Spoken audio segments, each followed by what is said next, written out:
YouTube, what's going on? It's one Gotti here. We another game day live stream.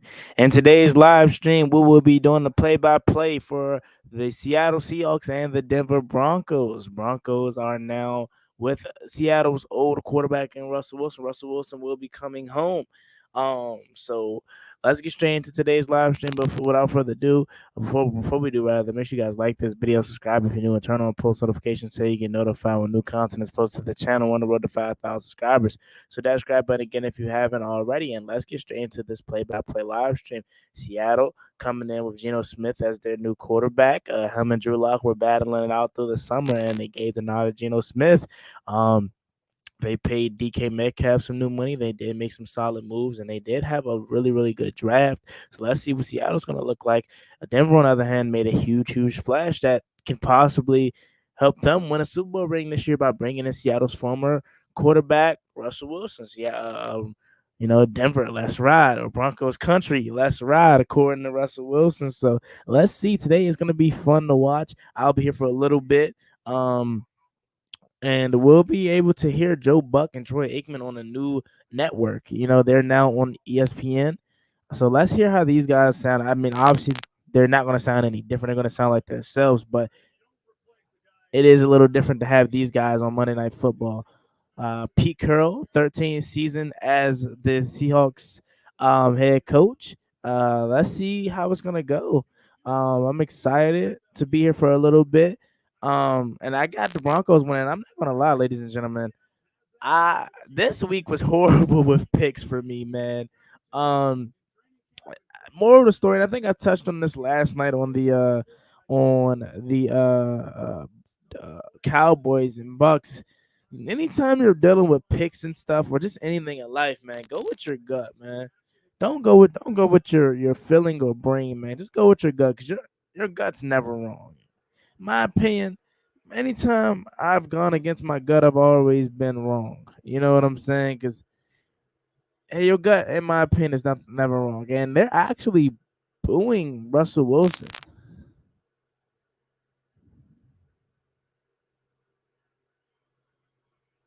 I don't know if y'all can hear that, but they're actually booing Russell Wilson. That's actually surprising. I mean, I understand that they could be a little salty that the way he left, but like this guy won you a Super Bowl. This guy kept you competitive for the past decade plus, and you're gonna boo him, saying, you know what I'm saying?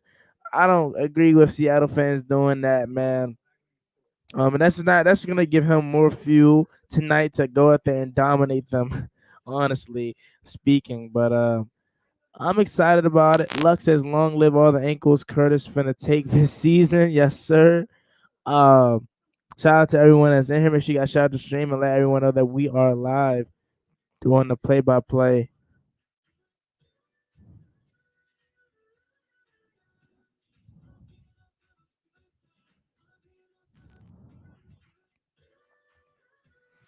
It actually doesn't look that bad.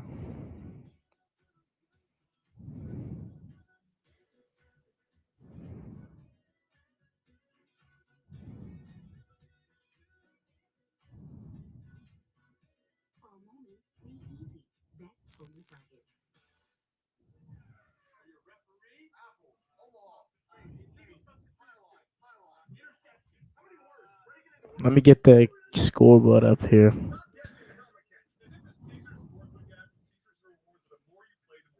Let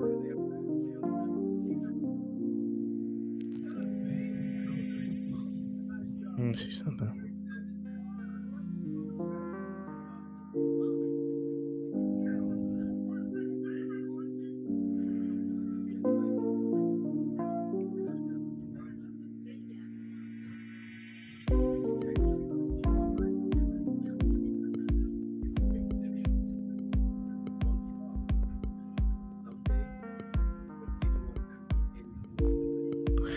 Music lame as hell. Sorry, nah.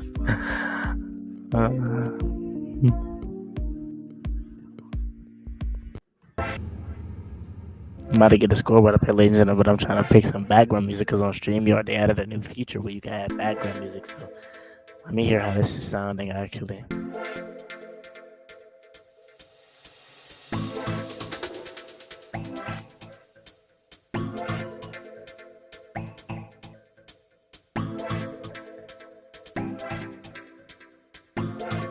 Could y'all listen to this all night long?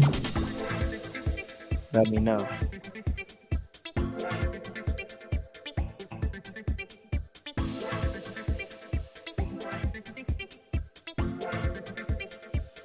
We're about 10 minutes from kickoff. Seahawks, Broncos is coming up.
I don't know if there's a way I could turn this up, but yeah.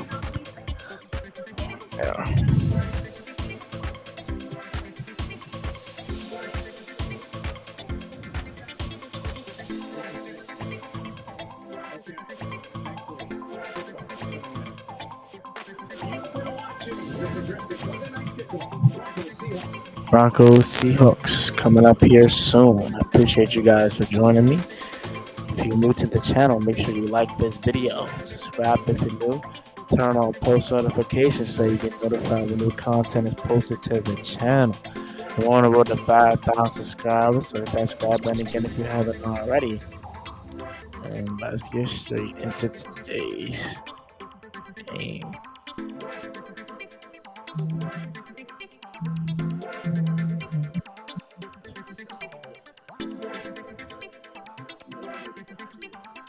I think it's gonna take a little time for you.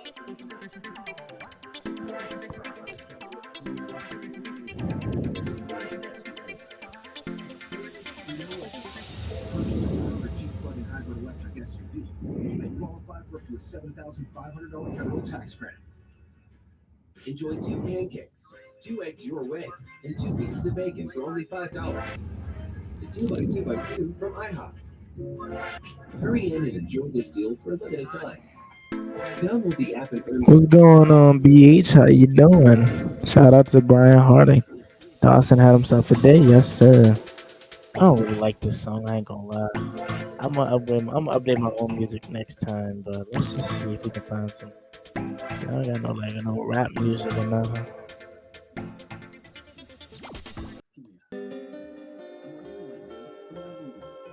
But we're about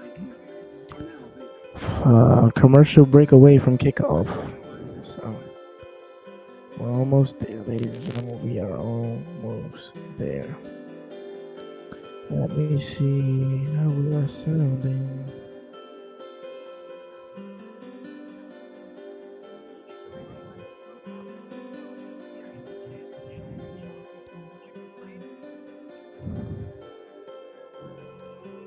Okay. It's caught. It's fine now.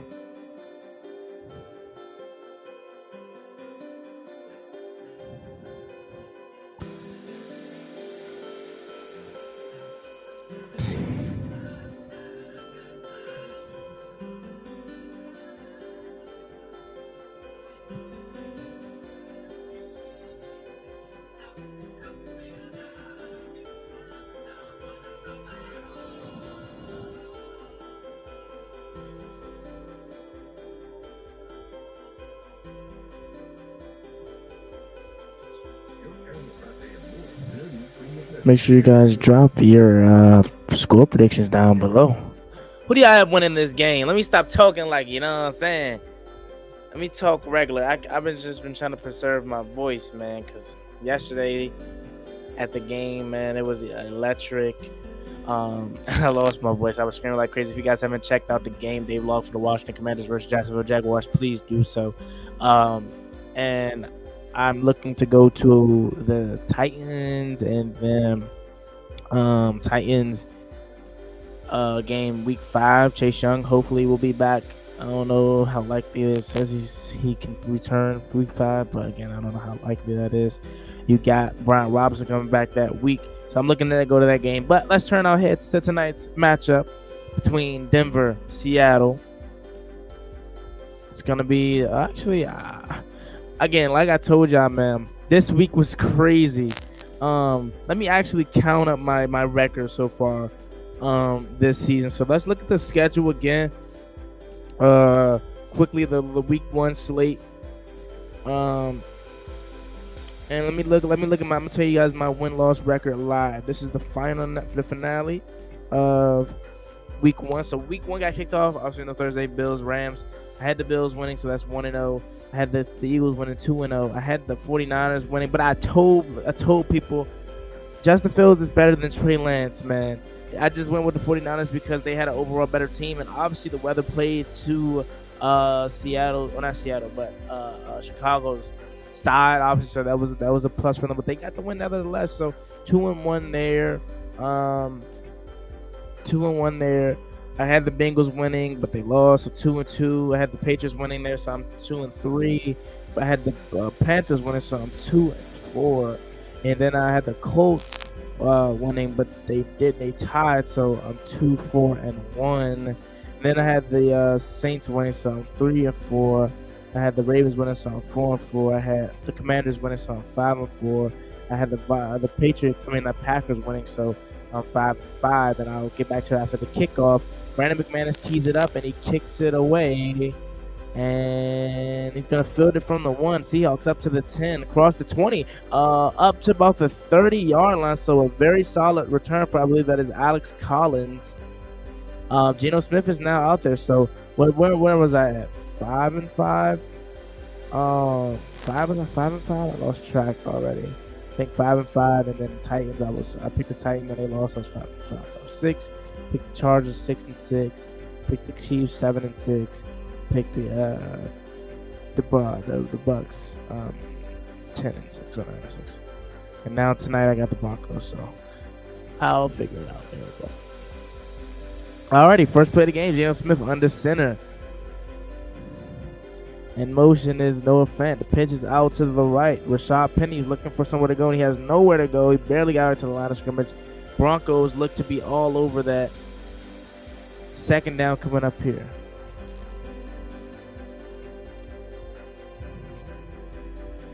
Patrick Surtain versus DK Metcalf should be a fun matchup to watch all night long.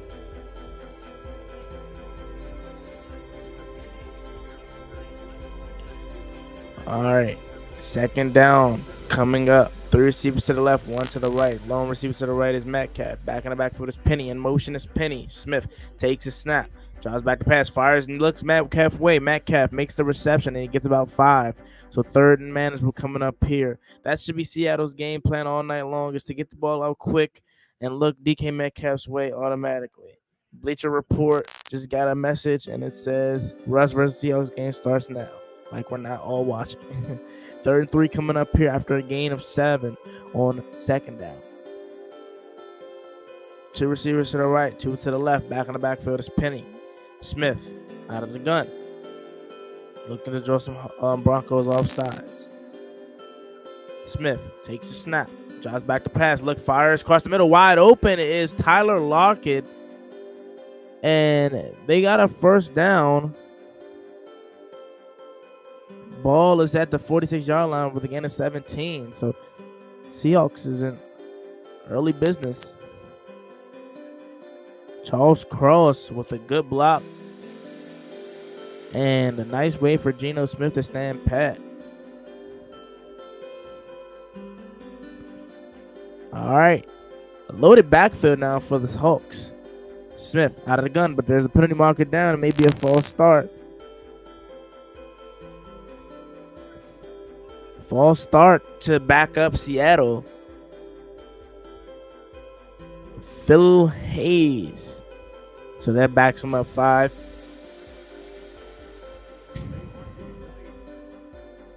Cowboys in big trouble. Fun to watch Terry Son Diggs get smacked around out his cleats in a Bucks game. All right, loaded backfield again. Smith takes a snap, drives back the pass, looks Metcalf's way, and he fires that way, and he makes a tough catch.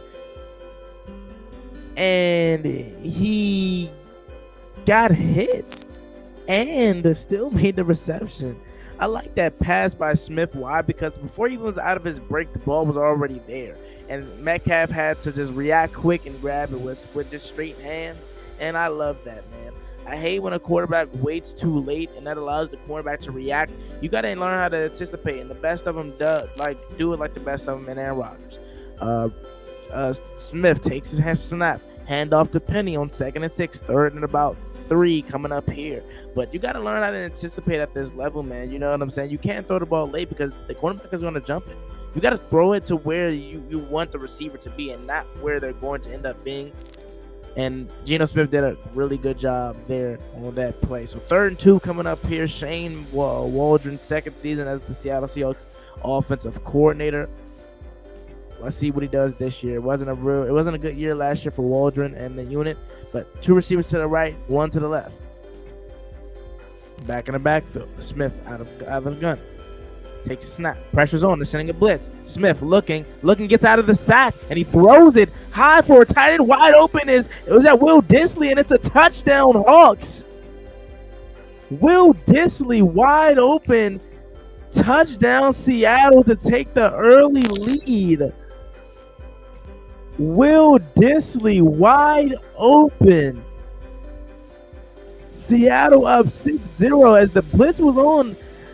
Denver sends the house. It was a good block by the running back, and Geno Smith first was looking like he was going to take off, and then he dumped it over the top to a wide open blown coverage Will Dissly. It wasn't really a blown coverage because, like I said, they sent the house.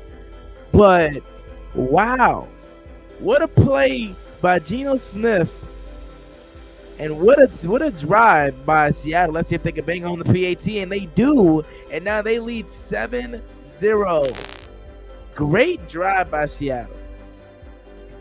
Great ball by Geno Smith to find the wide open Will Dissly for 6, and now they're up 7-0. What a play. What a ball by Geno Smith. What a drive. That's good. That's good for Seattle, man. That's good for Geno Smith. A lot of people are counting them out, including myself. I didn't see them standing a chance in the NFC West this year.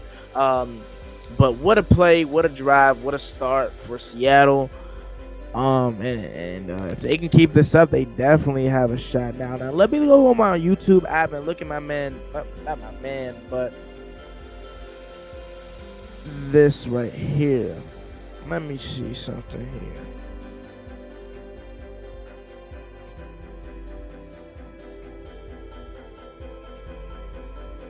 Seattle goes right down and scores on the opening drive.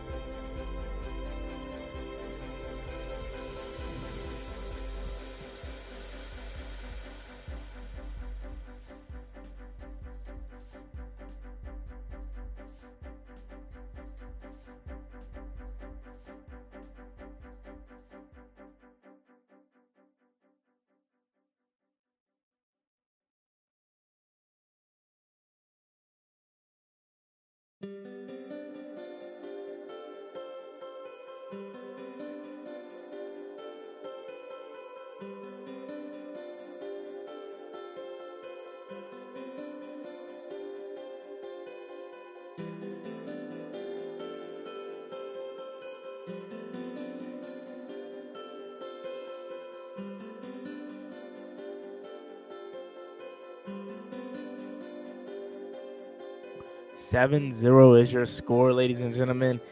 Seahawks go right down again if you're just joining us. Seahawks drive on the first play or the first drive of the game, go right down and get 6. Great drive by Geno Smith and the Hawks. Will Disley, nice catch, nice reception, man.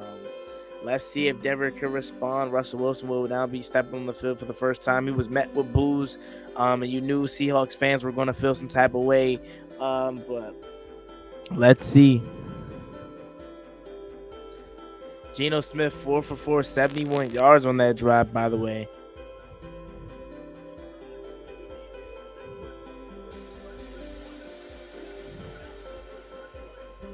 Myers tees it up, and it's kicked, and it's going to be fielded from inside the end zone.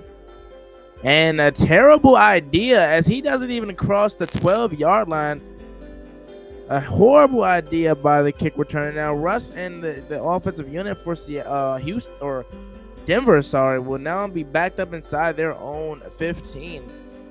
Not a smart idea by the kick returner to bring that up. Now, Russell Wilson is now being met by more boos, and he's going to be dealing with this all night long.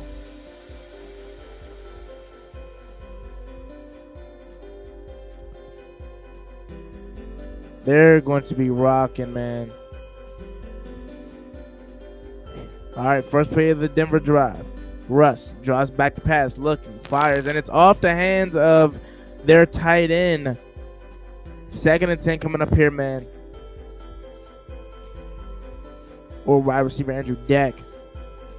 Man, it's going to be crazy, man. I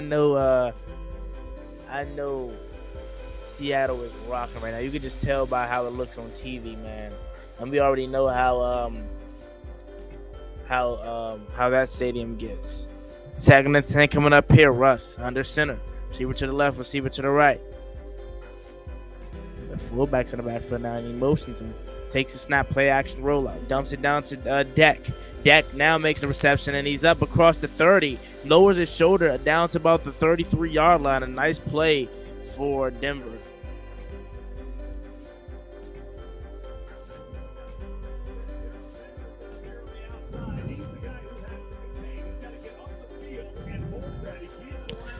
Nice play by Russ and Denver to get something going after the first play. He goes right back to Deck after Deck dropped the first pass. 1st and 10 coming up here. Ball is at about the 34, 35-yard line. Russ under center. 2 receivers to the right, 1 to the left, coming out in the same formation. In motion is the tight end. Russ takes a snap. It's a pitch outside for Williams. Williams looking, and he gets about, he stays in bounds, and it looks like he gets about 9. 2nd and 1. Williams had a really, really, really, really good season. Yesterday. I mean, not yesterday. I meant to say last year. Vegeta King says is not a fan of the Broncos. Oh, I don't know if the orange is fooling you. Maybe it was a bad idea wearing orange, but I'm not a Denver fan. All right, I'll turn the music off, man. I'll turn the music off. All right, fake it to Williams. Wide open is 83 and 83. Deck hauls in the one-handed grab. Wilson throws it about a little high, almost out of the reach of Deck, and he throws, and Deck hauls it in with the one-handed grab. He's looking to Deck heavily this drive, and he's coming up huge. Maybe I should go change my shirt. I don't think it was a good idea to okay, never mind. I was about to say. All right, Wilson takes the snap, handoff for Williams. Williams gets the edge. Williams looking, and he stiff arms Jamal Adams as he goes outside, hit the sideline. He gets about 10, and now Jamal Adams is jawing at him. But yeah, ladies and gentlemen, let me make it clear: I'm a Washington Commanders fan. I'm not a Broncos fan.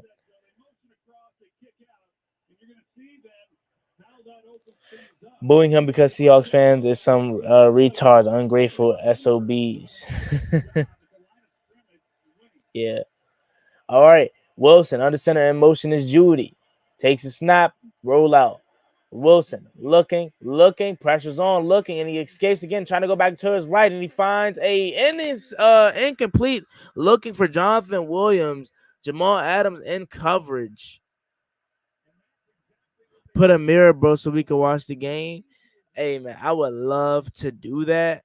But my channel would get like literally taken down. So I don't want to do that.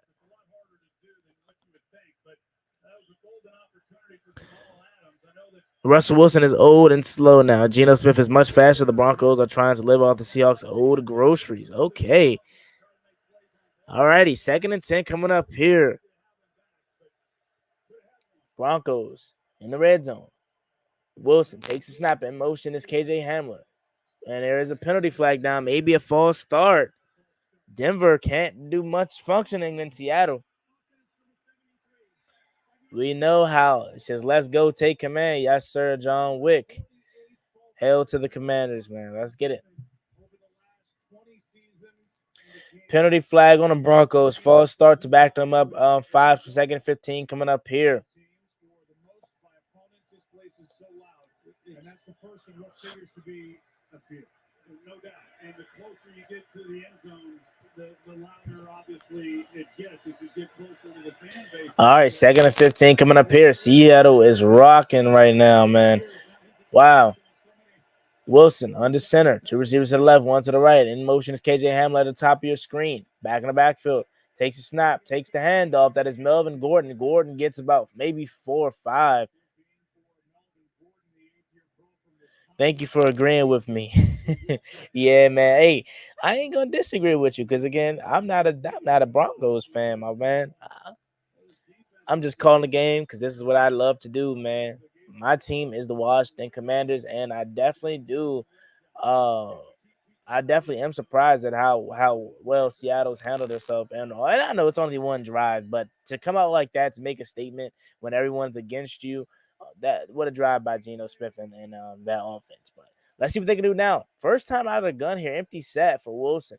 Takes a snap, pressure's on. Seattle with the pressure, and he dumps it down to that is Melvin Gordon, and Melvin Gordon is well short of the first down. Let's see what they decide to do. They're gonna look like they're gonna stay on the field here, 4th and 4. Look like they're gonna play aggressive. Let's see what they decide to do. If Wilson plays bad today, how would you feel now about the Wentz trade? I still feel like it would be too early to detect it. However, if he plays bad, I mean, how can you not be like, oh, we won the trade? But again, it's just still only week 1. Snap hold. They're gonna send a field goal unit out there, and McManus bangs it through. So 3-7 is your score. I think it's way too early to see who won that trade. But again, I mean, take it for what it's worth, I guess. But I definitely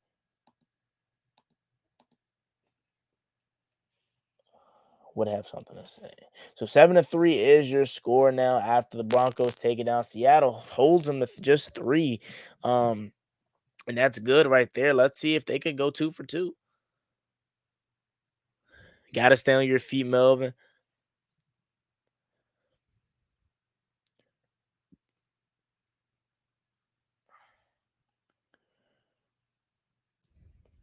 Melvin Gordon on the Chargers, man, he was so good. And he was good in Denver too last year. Then they got 2-headed monster, Jonathan Williams or Javonte Williams, and then now Melvin Gordon. So they got 2 good running backs.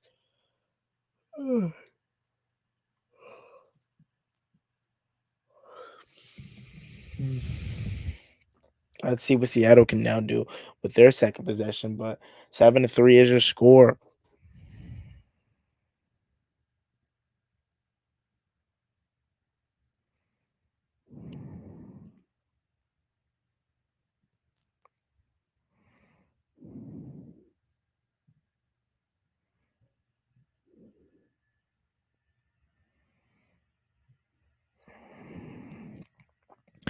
Let me look at these tickets for the Commanders next game.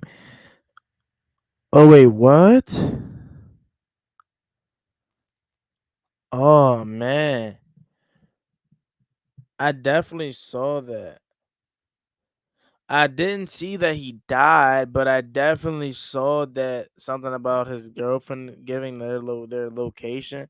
I didn't know he died though. Wow. Rest in peace to PNB Rock, man. Dang, that's tough. RIP. I did not know that he passed away, but I definitely knew. I definitely saw something about his girlfriend sharing the location of where they were. Wow. Yeah. Rest in peace, man.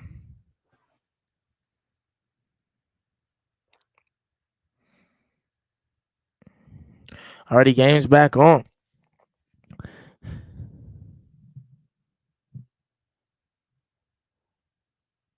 Says I'm just playing. Russell Wilson had a premier stats. Geno Smith really doesn't, but he's a Seahawk for a grip. Yeah, I mean, I know Seattle fans understand Russell Wilson is probably the greatest quarterback they've had in their franchise, but you got to move on at some point, man. Whether it's Russell Wilson, whether it's Geno Smith, Drew Lock, whoever's at the Seahawks quarterback, you guys are going to root for him regardless. So it doesn't matter. Alex Collins fields it from the 1. Did he step out? He didn't step out actually, and he got back to maybe the 22-1 yard line. So Brian Robinson plays great when he comes back, and Gibby plays a wide receiver, running back role. I could see JD see less snaps. That could be true. That could definitely be true. Philip Rivers, and he played behind Russell Wilson. Those are 3 Hall of Fame type quarterbacks. And What's going on, Mr. Bojangles? How you doing, man? 2014, he's getting a start on opening night. Yeah, all those. Alrighty. Those 3 quarterbacks you talked about. Smith out of the gun for their second, back to work for their second offensive possession. Back in the backfield is Penny. 2 receivers to the left. Takes a snap, play action, roll up for Smith. Smith looking, fires down the field, back across his body, and it's intended for Will Disley, but there's a penalty flag down. Ronald Darby in coverage.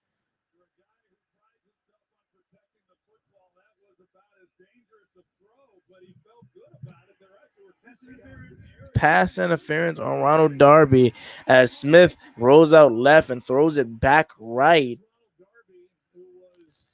Connected to Will Disley, who has the early touchdown tonight. You see the grab of the arm. Yeah, right there, you got the grab. A great throw, by the way, by Geno Smith. Shout out to Cherish Me. How you doing? Always watching one. Just been dealing with a recent death in my fam. 12-year-old nephew. Rest in peace, Junior. A Ravens fan. I'm sorry for your loss. Wow, that's very very tough. My condolences to you and your family. And rest in peace to your nephew. Sorry for your loss again. Wow. Man. Led the Broncos last year with 68 I'm so sorry for your loss. In the trade. But I appreciate you for being here anyway. Cherish Me. My heart is with you and your family. And again, my condolences. Back to the game here. Another penalty is down on the field for the Broncos as Noah Fant makes a reception and he crosses midfield and Kareem Hunt comes in with his helmet-to-helmet hit and there's a personal foul there. That is his first of the game.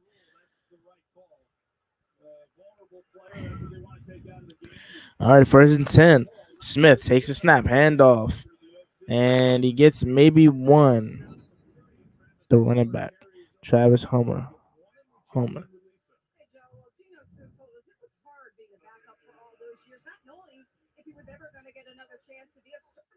He said the most challenging part was preparing every week like he was going to play and then not playing.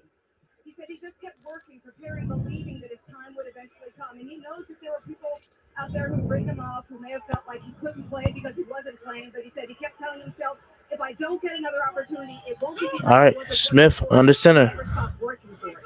On 2nd and 9. On receiver to the left.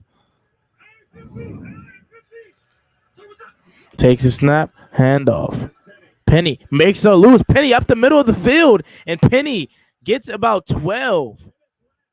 And he gets a first down here.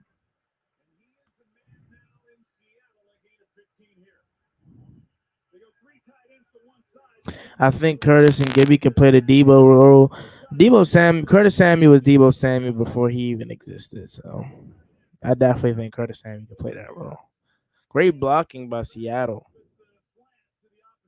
Missed tackles by Denver.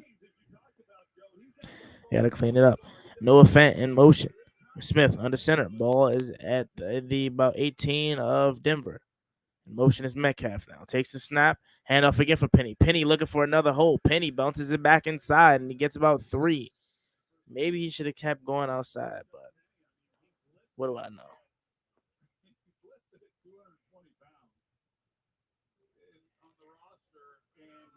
He cut weight this year, feels that he's in the best shape of his life, and they weighed him, and he was 230 pounds. So I don't know what the guy weighed before he lost this weight, but boy, he was really good to finish up last year. All right, 2nd and 6 coming up here. The receivers to the right in motion is Penny. Smith drops back, looking, fires down to Penny. Penny looking to make a move, and he does, and he cuts it back inside, and Penny gets about 3. If I'm Smith, do I take off to the left side? Because everything was to his right, and it was nothing to his left.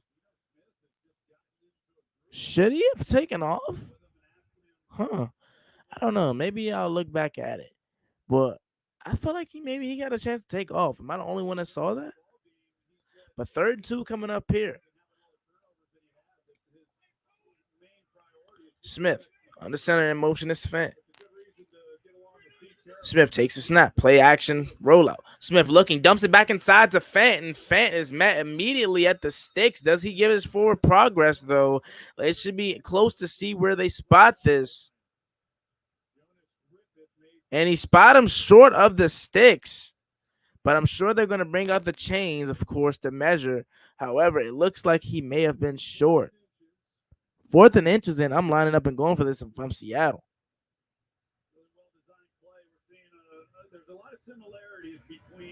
Says DK Metcalf should be playing on the defense side of the ball, free safety like primetime Deion Sanders.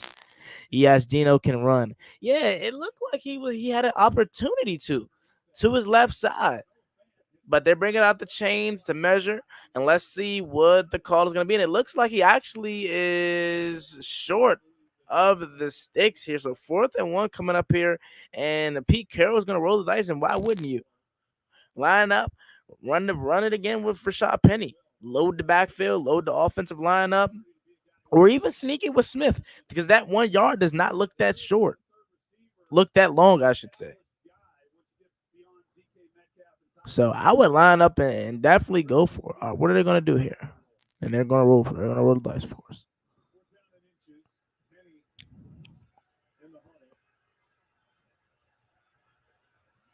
All righty. 1 running back, 2 tight ends, 2 receivers in on this play here. Let's see if they try to drum off sides first. Denver's obviously going to load the box. In motion is Fant. Smith under center. Takes the snap, and he keeps it himself, and he actually turns forward, and he gets it. Does he get it? And he looks like he actually may be short. I don't know what the refs are going to do here, but Denver's pointing their way, and they're going to have to measure this. It doesn't look like he got it where the ball is spotted.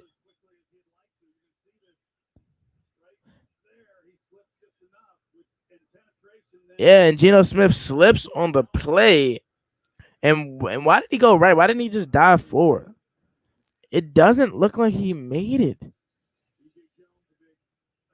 They're going to bring out the chains, though, to see. It doesn't look like he got it. Let's see. They bring it out, and he's actually short of the sticks. Turnover on downs here for Seattle, and this could be where the game actually turns. Geno Smith slips on the quarterback sneak, and they turn the ball over on downs. If I'm Geno, and obviously he didn't mean to go left But if I'm slipping, I'm just gonna go forward. I would have went forward. I would have done a little Drew Brees, jump, brought it over the top, brought it back down, or even I would have ran it. Wasn't a bad play call. Wasn't terrible to go for it. However, it was just unlucky that Geno Smith slipped. But now Denver is now back on the offense side of the ball. They do have the length of the field to drive, so Seattle is very capable of getting a stop. But this is where the tables could turn. Denver now got that first drive out of their system, the first nerves out their system. So now let's see if Russell Wilson is going to respond and he actually can possibly put together a solid drive, because the last drive wasn't too bad. But now they need to cash in for 7 if they want to win this game here. But man, what a play by Denver's defense for actually keeping bending but not breaking. Geno Smith slipped, you know what I'm saying? So maybe it was more of a luck and unfortunate circumstances for Geno Smith's part. But again, not a bad play call at all. Not terrible. Just very unlucky. And let's see what Denver can do with their second position.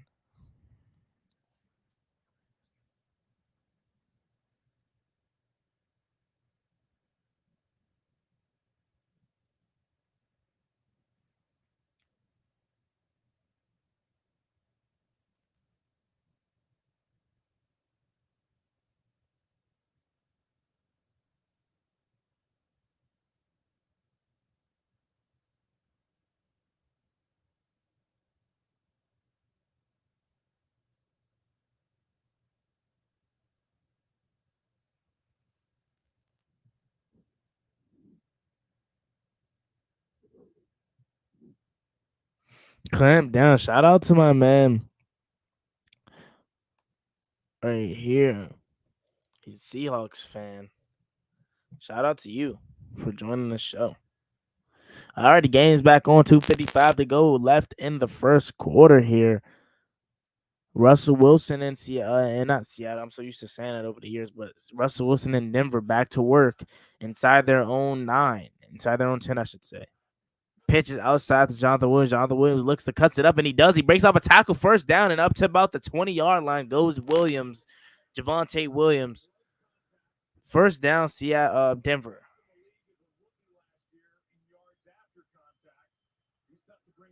really is. I mean, he is powerful and he can scoot, and he makes a lot of things happen when he has the ball in his hands. He and Melvin Gordon last year, you can't split up the time and the carries any better than they did. They each had 203 rushing attempts. All righty, ladies and gentlemen. First down coming up for Denver after the big run by Williams. 2 receivers to the right. Wilson looks, fires to is that Albert O, and he does, and he gets another first down here. This is an opportunity for Okwue Bunam, who is going to step into the shoes of Noah Fant, as he is the featured tight end now for the Denver Broncos and Russell Wilson, a gain of 12. All right, gain of 12 on first down for Albert O. Last year, nor was Okwue Bunam. He was not right as well. And that's All right. First and 10 coming up here. Wilson under center. In motion is Judy, who's yet to have a target. Wilson roll out, looking, fires back inside to Albert O, and he gets about 8, 7. Second and 3 coming up here. not much down the field vertically. We haven't talked about the secondary for Seattle. They're starting a rookie, Tariq Woolen. In fact, neither corner was projected to be the starter when camp began. All right, second and 3 coming up here. But Woolen, number 27 right there, he has yet to be tested. Wilson under center, 2 receivers to the right, back in the backfield. 50 seconds to go in the first quarter. In motion is Judy at the top of your screen. Takes a snap, handoff, cuts it back inside is Gordon. Gordon picks up another first down, and that very well may be the last play of the first quarter. PNB Rock with shot. Yeah, someone just broke the news, man. That's very, very sad and unfortunate. Rest in peace to PNB Rock. Wow.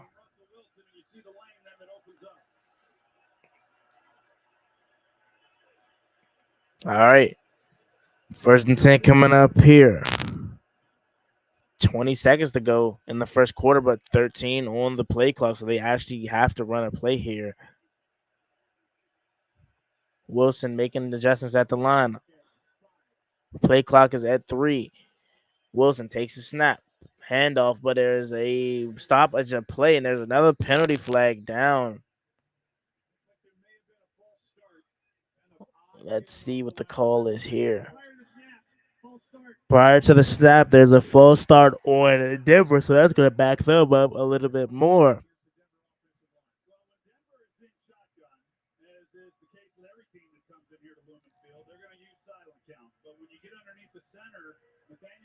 Thought that they could use cadence, and it's hard on those guys on the outside. Garrett Bowles that time left early. 1 quarter in the book. All right, that was the end of the first quarter here in Seattle. Seattle is up 7-3. A very, very entertaining first quarter. Very close game so far. Denver is on the move. Let's see what they can do at the start of the second quarter. But again, Seattle was up 7-3. It's your boy Juan Gotti. You're doing the play-by-play. Make sure you guys like this video. Subscribe if you're new. And turn on post notifications so you can notify when I upload a video about the NFL or the Washington Commanders here, or go live for any of the play-by-play primetime games. Next game should be this Thursday. And that will be Chargers, Chiefs.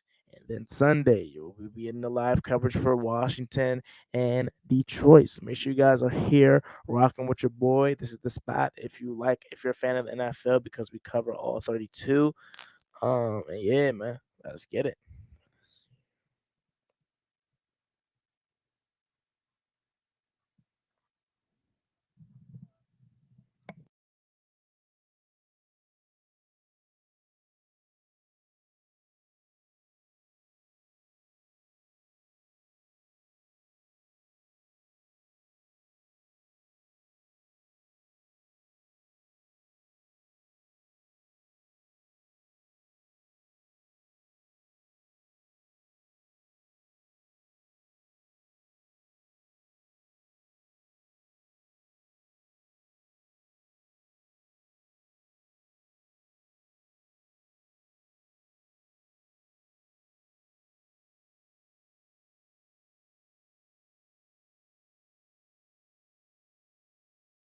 Seven and 3 is your score at the end of the first quarter. Stay tuned for the second quarter. It's a commercial break. Seattle is on defense and Denver is driving.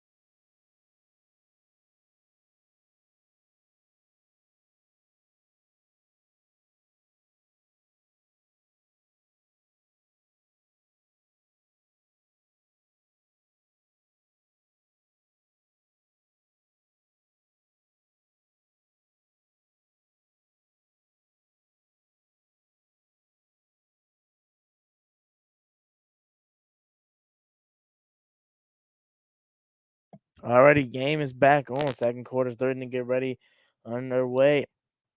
Wilson, empty set. Takes a snap, drops back to pass on 1st and 15. Russell rolling out to his left, looking, keeping his eyes downfield, and he's tackled out of bounds as he also goes out of bounds too. Is that Jermaine Johnson making a play? Or I said Jermaine Johnson. I meant to say number 10.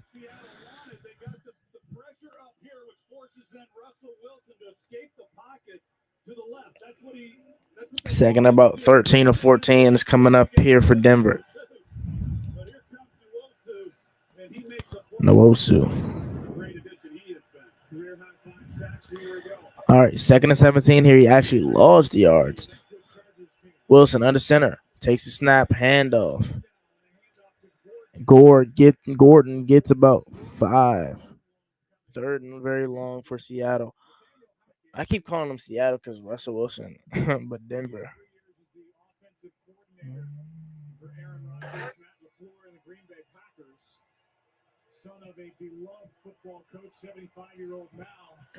All right, 3rd and 12 coming up here.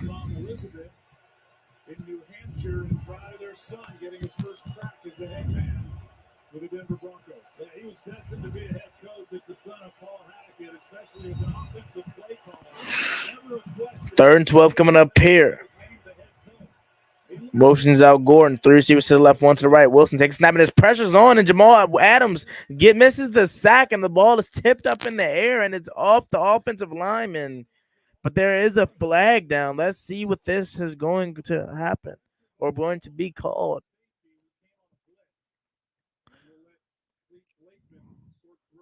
Jamal Adams is shaking up. Jamal Adams, yeah, he's hobbling off the field. Illegal formation. Illegal formation is on the offense. Penalty is going to be declined. That's 4th down, so they're going to punt. But more importantly for Seattle's defense, Jamal Adams is limping off the field and he's grabbing at his knee. That is not good.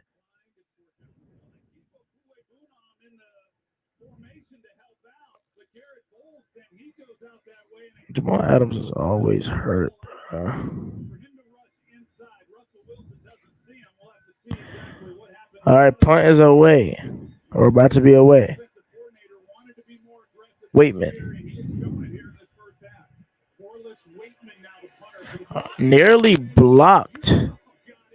Tyler Lockett back to field it at about the 20, but they was nearly blocked. Seattle got some pressure, so Seattle was going to be back to work. Nearly blocked. Nearly blocked. Ooh, he just missed it. Russell Wilson 5 for 7, 77 yards. Geno Smith 7 for 7, 89 yards and a touchdown. Yep.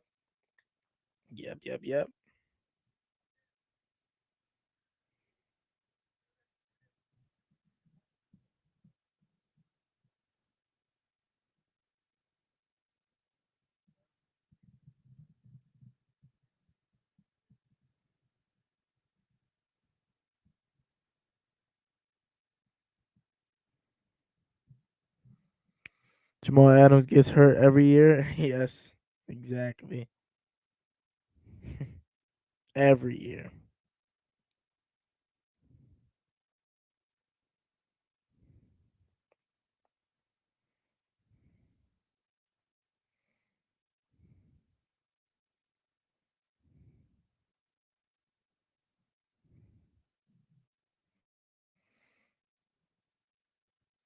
After 1 quarter. Oh, shoot. What's going on, King Sean?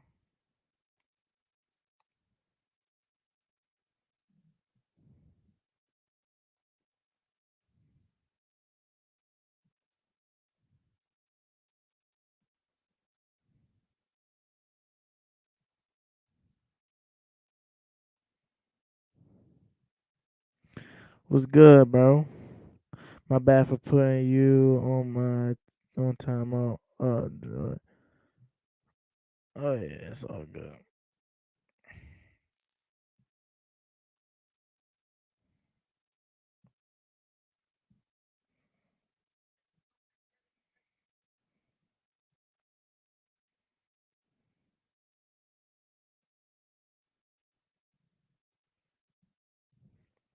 Shout out to the people that's already in here.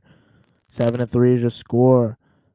Denver is back to or Seattle's back to work. Pardon me, man. It's gonna take me a while to get used to it, just because Russell is on Denver now. Seattle's back to work after the punt nearly being blocked by Seattle's pass rush. Alrighty, Smith back to work. 1st and 10 coming up here. Fan is in motion. 2 receivers to the left. Looks like Denver's going to bring a little bit of pressure here. Smith takes a snap, handoff for Penny. Penny cuts it back inside, and he gets maybe 2. Well, we were calling the game on Thursday night against the Rams, I guess, in Seattle, or when Russell Wilson went down and Geno came in off the bench and thought he played really well and overall did some good things. But I will say he's doing some outstanding things tonight in this ball game at the line of scrimmage. It's obvious he's been within this system, of course. Second year with Walter. All right, 2nd and 9 coming up here. Smith out of the gun. In motion is Lockett. Takes a snap. Quick pass, fires a strike to DK Metcalf. That is a very good ball by Smith. Look at the speed and the strike on that pass, the zip, I should say. 3rd and about 2 coming up here. Last season was not good at all. They brought Sanjay Lal back, the wide receivers coach, who had been here in 2020, and this preseason, watching these receivers and what all they were doing within the routes, also in the run game and blocking, I thought they were much improved. All right, 3rd and 1 coming up here, actually. 3 receivers to the right. Smith takes a snap, draws back the pass, fires to far sideline, caught by Penny. Penny makes a move, and he gets the first down. Another move of the chains.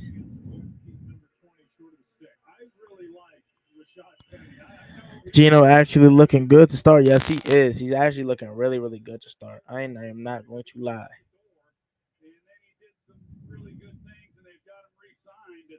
Man, I really wish Chris Carson would have stayed, been able to be healthy, man. He was so solid. All right, Smith out of the gun, back in the backfield. In motion is Elkridge. Smith takes a snap on a play action fake, dumps it down.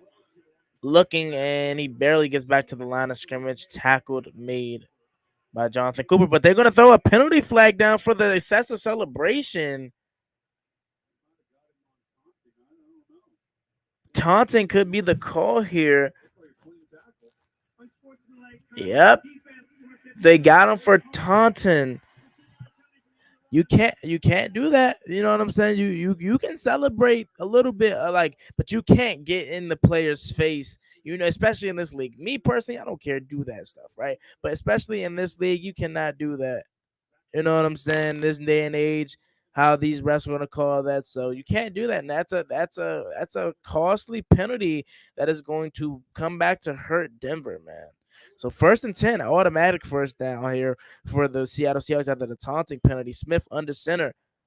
Takes a snap. Handoff. Penny makes a move and he cuts upfield and he breaks off to the loose 40 to the 30 goes Penny, but the ball comes up, but Seattle recovers it. Austin Bly recovers it, but Penny bursts up the middle and breaks it for a very, very large gain. Nice hole opens up, and it's just really a missed tackle by, I want to say that's not Ronald Darby. I think Ronald Darby's 23. 21 for Denver, just missed the tackle. Darby's the one that caused the fumble, but luckily Seattle was able to bounce back on it. But 3 receivers to the right, Smith empty set, 2 to the left. 1st and 10 takes a snap. Smith has all day to throw, fires underneath, caught, ducks underneath, and he gets about maybe 5. Travis Homer, but there is a penalty flag down.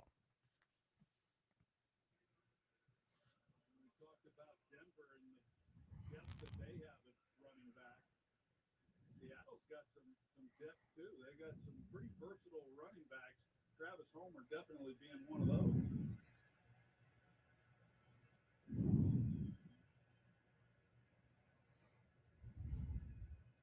And now Cleat wants to talk to Pete Carroll. Indication is it's against Denver. Looks like it's another penalty against Denver, according to Troy Aikman. On the night, they've already been penalized 5 times as a team. Illegal contact, defense number 5. Illegal contact is going to be called. And there's another automatic first down for Seattle. Randy Gregory with an illegal contact. Another first down for the Hawks. Do you want the 7 yards, or do you want a fresh set of downs and the 5-yard penalty? And he accepted the penalty. Will be 1st and 10 at the 21.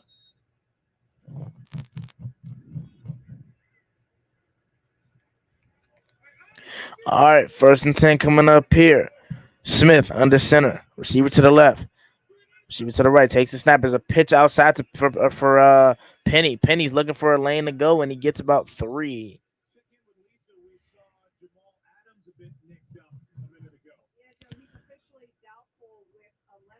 Jamal Adams is officially doubtful with a return, and now he's being carted off.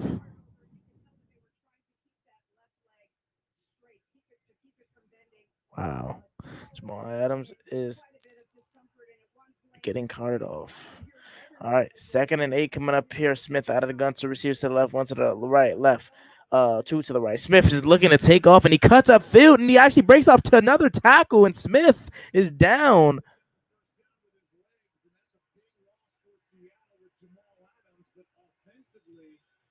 to about the 15 on 3rd and 1 now. Or it may be automatic first down, but or not automatic, but a first down. But there is a penalty down here, and there's going to be a holding call for on Seattle. So that's actually going to come back. But nice run by Smith.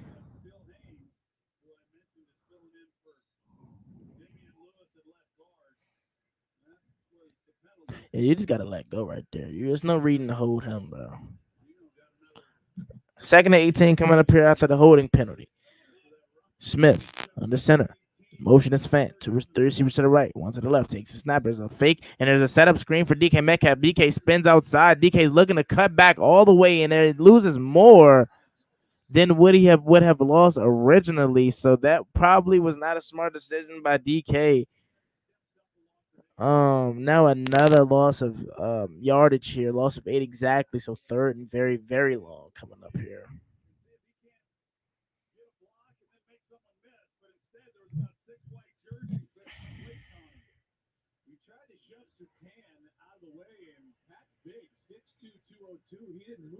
Third and 26 coming up here.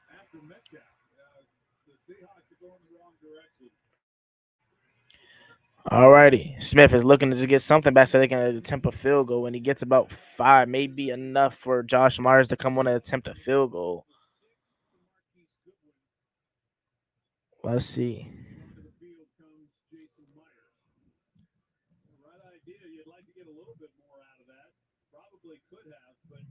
Good thinking by Geno Smith. Trying to at least give themselves a chance with Myers. A 49-yard try. Myers coming off a down year last year, didn't miss the year before. Talk about not missing. Geno Smith hadn't missed yet tonight either. All right, Josh Myers snap hold, and it is actually good from 49. So Seattle was up 10-3, and they have been looking really, really solid on the offensive side of the ball. I am not going to lie to you; they are shocking me, especially Geno Smith. They got to start cashing in for 7 because there's only time until Russell Wilson he heats up. Okay, so they're going to start to have to cash these field goals in for touchdowns or just some type of points actually, because their second possession they got down to the red zone, but then they turned it over on downs. So there you have it. Oh, I have the scoreboard wrong. Sorry. Fix that right quick. 10. Wait, hold on. 10. There you go. Alrighty. Fixed. 10-3 is your score after the field goal 49-yard attempt by Josh Myers. Make sure you guys like this video, subscribe if you're new, and turn on post notifications so you get notified when new content is posted to the channel, just like this one, whether you're a Commanders fan or an NFL fan. This is the place for you. Why? Because we cover all 32. Seattle is up 10-3, and their offensive side of the ball have been looking really, really good. However, it is going to be a huge blow to Seattle's defense as Jamal Adams was just carted off not too long ago. And it just seems like he's always getting hurt, man. Always. It's very unfortunate. Denver's defense is not looking that impressive. Yeah. Oh my God, Geno Smith. Yeah, Geno Smith has looked really, really sharp to start the game. I cannot even lie to you.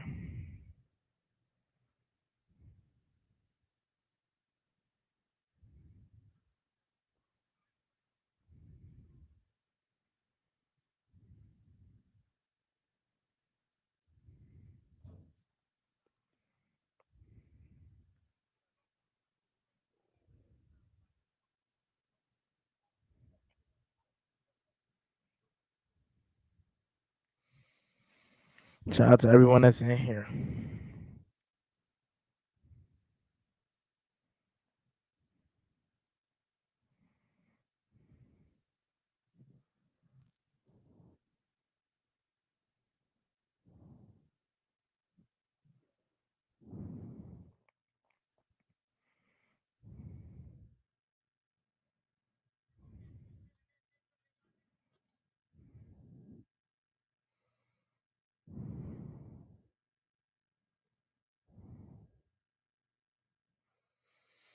All right, the game is back on. 7:20 to go in the second quarter. In the first half, as Seattle um is up 10-3.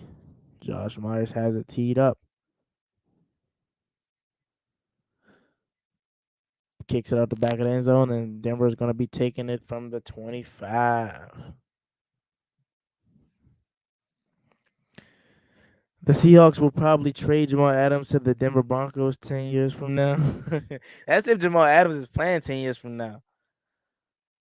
One, he plays one of the most physical positions in football, and two, well, I don't know if safety per se nowadays is one of the most physical positions for football, but safety in his play style is definitely physical. And he just can't stay healthy now. So I don't even know if Jamal Adams is going to be playing 10 years from now. To be honest with you. Troy with Jamal Adams out. They go with Josh Jones. They were going to play a lot of three safety sets anyway to allow Adams to play near the line of scrimmage. Now they go back to a typical look with Jones deep with Quandre Diggs. All right, first and 10 coming up here. Russell under center, and he could be looking to attack Jones now that Adams is out. The pitch is to inside to Melvin Gordon or Javante Williams, rather, and he goes nowhere. He loses about 3. One. That definitely like he lost more than one.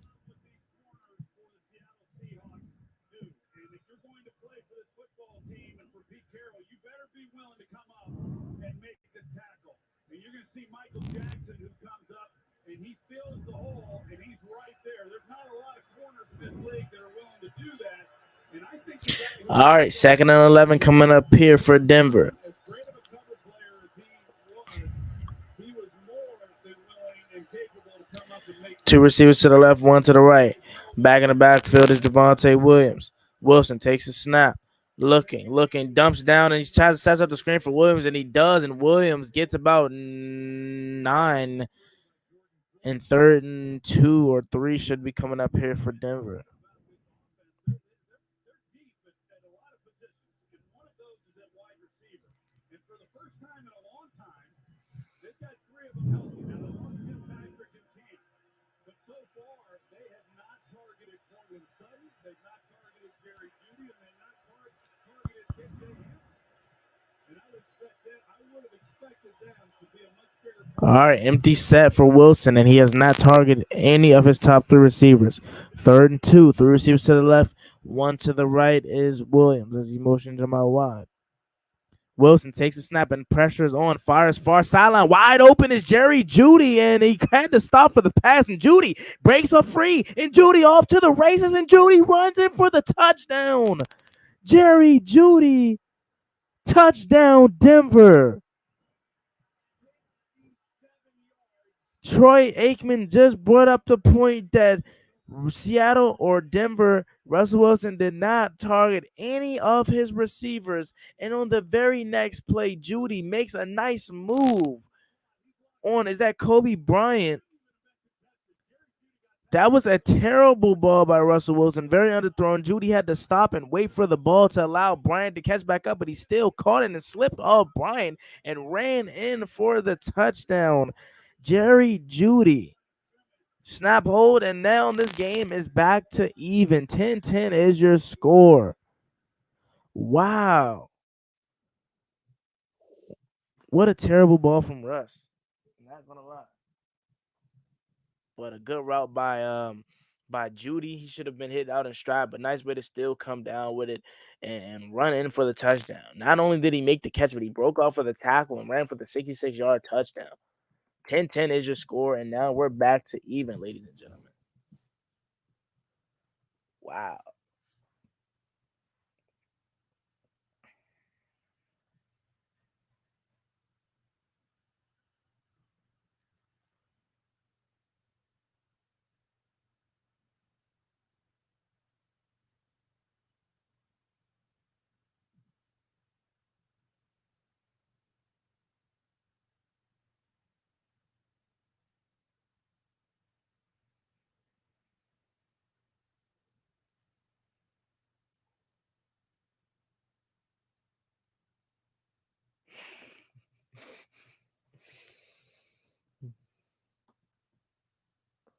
That's very important. Oh my God, Jerry. Bad throw by Russ, but Jerry made a play exactly. Well, I'm laughing at this video of a baseball player. It says he got hit in the crotch and then immediately he got his hand stepped on.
All right, game is back on now.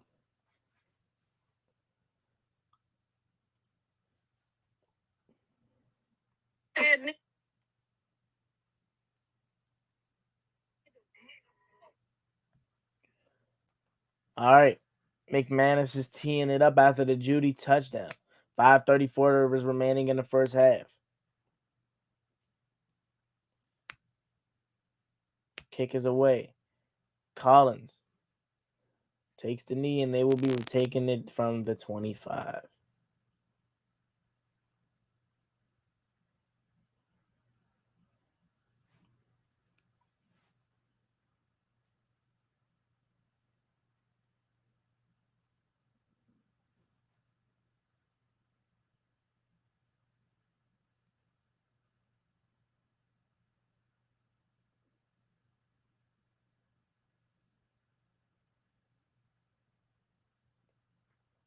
All right, 1st and 10.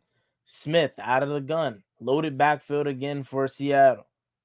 He takes a snap, draws back the pass. Smith looking under pressure, gets it away though. Finds Will Disley. Will Disley cuts inside, and Disley gets about 3, maybe 4 on a play. The Seahawks touchdown, a gain of 3. Geno Smith has yet to throw an incompletion. Oh, he's settled in really well. Well, Geno Smith is 13 for 13, 101 yards and a touchdown. And Troy Aikman just said that he's yet to throw an incompletion, or Joe Buck, one of them. And now he's about to throw one here, ladies and gentlemen. They're the kings of jinxing people. So Geno Smith is now going to throw an incompletion here. 2nd and 7 coming up here in motion. That Marquise Goodwin, I think. Takes a snap, handoff for Penny. Penny cuts it back inside twice. Penny bounces outside. And Darby actually makes a good open field tackle to prevent something huge than that. But there is a penalty flag down, so this may be coming back for holding.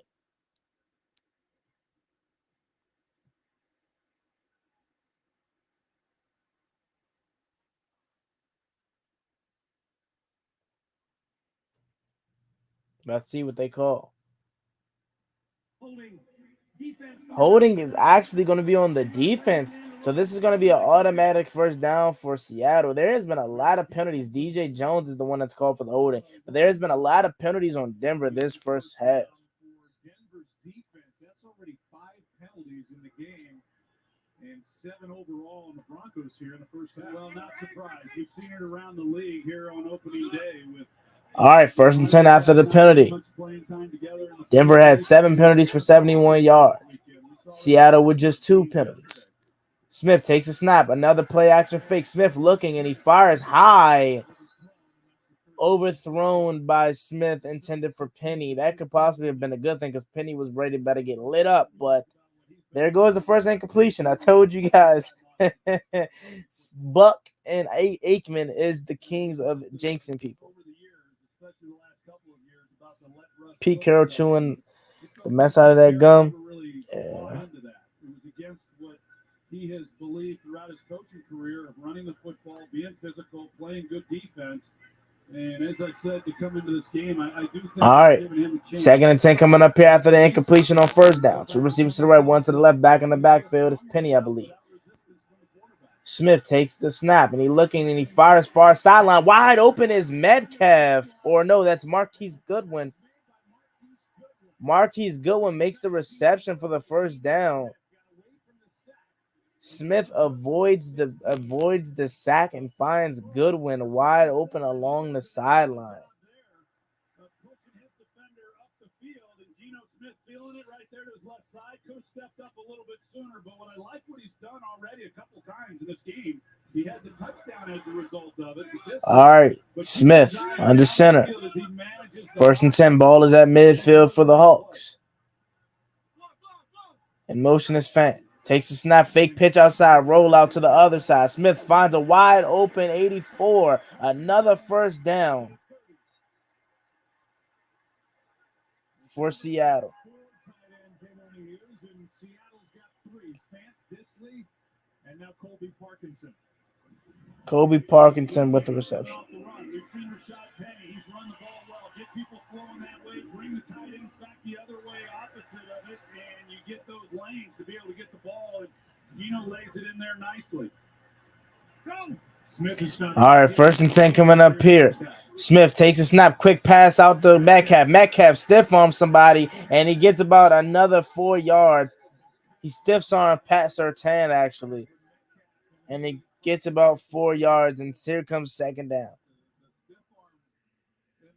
This is not New York Jets Geno. Hey, man, he's off to a really, really good start. I wouldn't want to have to be one trying to make the tackle on DK Metcalf. You talked about the size of Pat Surtain. Well, he's a competitor, too. He didn't go down. 2nd down and 6.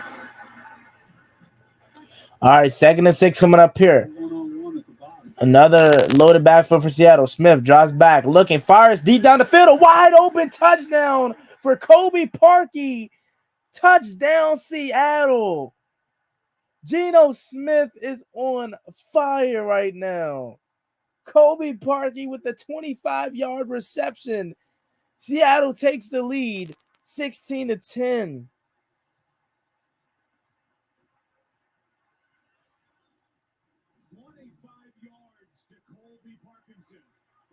Colby Parkinson, sorry, not Colby Parkey, the kicker. Sorry by me.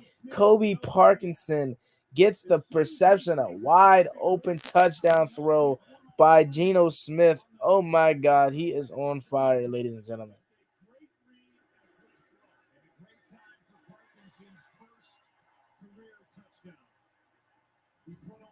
Wow, what another drive and what a shocking performance Geno Smith is putting on right now, ladies and gentlemen. That is crazy. What a performance put on by Geno Smith right now, man. 17-10 is your score. That is crazy of how well of a performance Geno Smith is putting on. Let me knock on some wood here. I don't want to jinx the man. My wall here. Let me put up the score, and I want to fix my jinx. Fix my saying.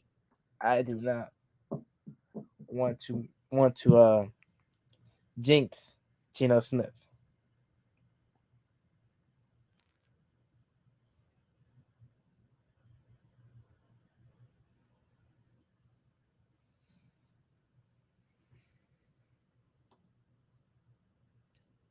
Who is he? Hey, man. Geno Smith. Nah, it's official. What you talking about?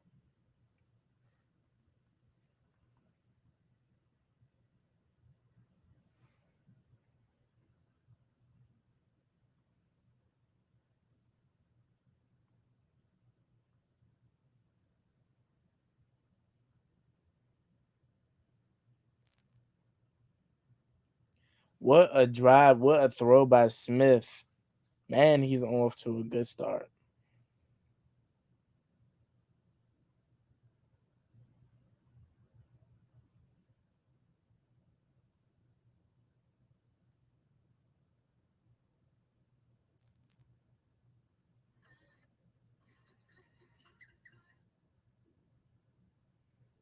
Geno Smith 16 for 17, 139 and 2 touchdowns. Yes, he is on fire right now.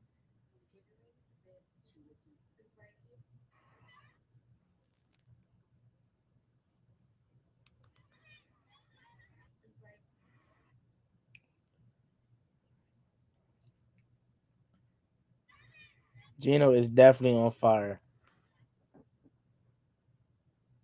He's actually 17 for 18, 139, 2 touchdowns.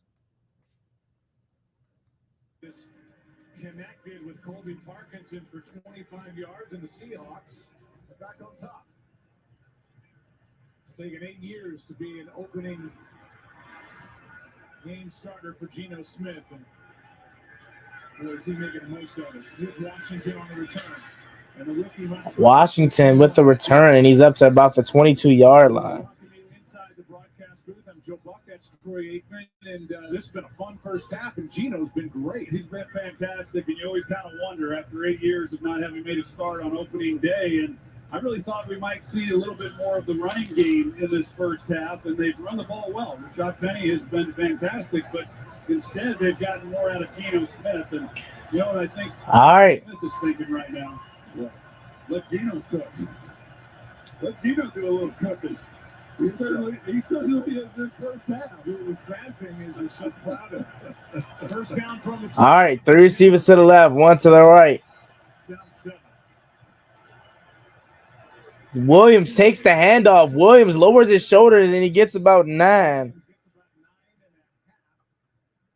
Two penalties now for 10 yards. For maybe 10. Michael Jackson made the So here stop, we and go. we're Let coming Russell up on a Wilson do what 2-minute they do. warning. He's got 3 timeouts in the 2-minute warning with 2:19 to play.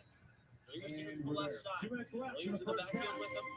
Takes the snap. Here comes the blitz. Hand off to the right side. 2-minute warning coming is coming up here. Driving ahead. And let's see if they give him the first. I think they will. That'll move the chains, and it'll be a first down, and that should bring us to the 2-minute warning. That 10, what's in? The one That's that's still calling your name. my 10. Oh yeah. I tried to tell him Gino not coming to play. I tried to tell you, y'all listen. Y'all gonna listen to me one day. Back Seahawks channel on the tube. Hey, appreciate that. Simple monkey. What I told y'all. Just throwing it at the board. All right. What I told y'all. Let's see what Jared's talking about here. One more touchdown from Gino Smith. What I told y'all. Mayor with this offense would be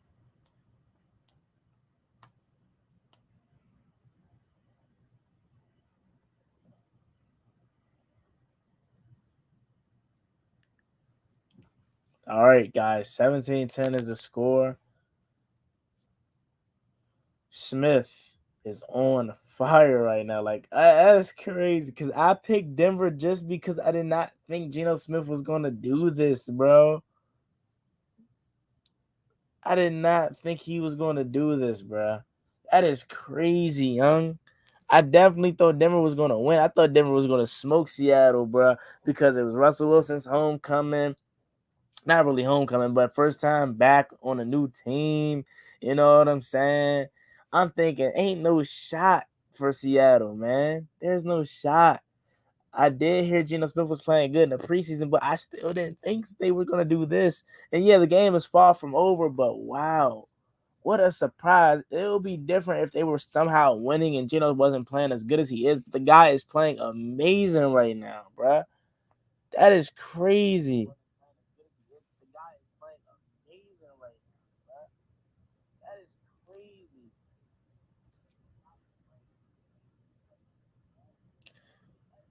Pete Carroll's such a bad gum chewer. That's how he should have his own brand. I know what you mean. He's a tough gum chewer. He's a very good gum chewer. He should have his own company. So, all right, back to work. Go Seattle. Or not Seattle, Denver. 2 receivers to the left, 2 to the right. Pressure comes in unblocked off the screen, actually set up the screen. Jonathan Williams breaks off a tackle and he gets a first down. First down, Denver, and they're going to be on the move, and they're going to be hurrying it up, trying to score before half. They still have 3 timeouts, so they don't have to completely rush. Nah, for real. Like, who thought Gino would play out his mind? Like, yes, that's what I'm saying. Like, that's the reason why I picked Denver this game. But 2 receivers to the left. Pressure again. Russell tries to step up, and he doesn't. He's able to get at least 2 yards or a yard. But Seattle closed the door quickly. Said, sorry about that. Geno Smith, 17-18 Google stats coming late. You know, you're good, man. You're all good, my man. I was just reading to you off the TV just to correct your stats out there. But now you're good, my man. All right, 2nd and 8 coming up here. All right, 3 receivers to the left, 1 to the right. Takes a snap. Wilson drives back the pass. Looking. All day to throw and fires down the far sideline. He finds a wide open KJ Hamler. Did he get his feet down? And he actually didn't get his feet down. It's a 3rd and 8 coming up here for Denver. 46 seconds to go in the first half. 46 seconds to go in the half. They've got all 3 timeouts. They can work anything that they want to. 3 timeouts, though, so they still don't have the rush. Or surprising, whichever way you want to look at it. But Wilson's not been able to take advantage of the young corners. Kobe Bryant, Tariq Woolen. It's a young secondary. All right, 3rd and 6 coming up here. Stadium is rocking.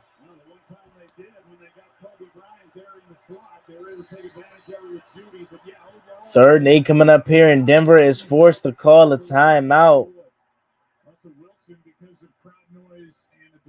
because they couldn't hear anything. Wow, man. What a start to this game. This game has actually been really, really good, man. So next Monday we have a double header. Titans Bills at 7:15, and then on ABC we got Vikings Eagles. That's going to be the game that I'm going to stream just because the Eagles are our division rival. And Minnesota's actually had a really good game last week or yesterday and won. So even though they're having a doubleheader, I'm going to be streaming that game, but I'm pretty sure it'll be a flip back and forth. All right, 3rd and 6, 3rd and 8 coming up here.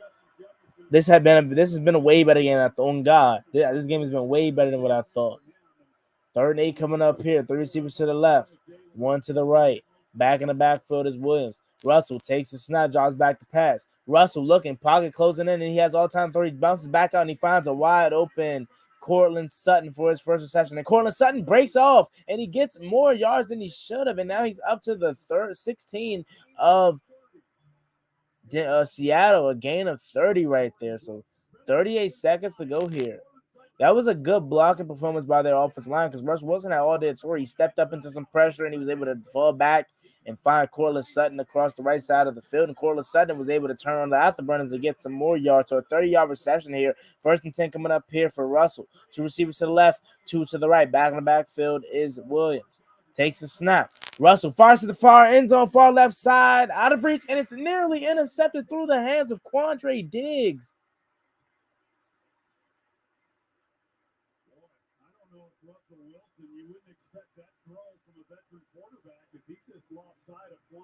I think he was trying to throw it out, and he just didn't have enough arm strength for another arm strength on that throw. And Quandre Diggs should have made that catch.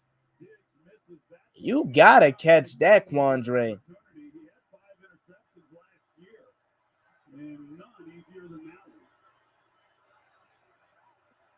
Since I was apologizing to Gino. Okay. 2 receivers to the left, 2 to the right.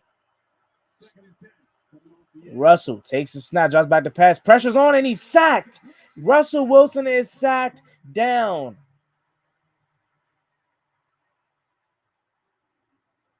.26 seconds to go in the first half, and the Broncos are forced to call a timeout here. Cody Barton here on the blitz, and he gets the sack on Russell Wilson. Terrible throw by Russ, yeah. But I think he obviously was trying to throw it out the back of the end zone, but he just didn't have enough arm strength to do so.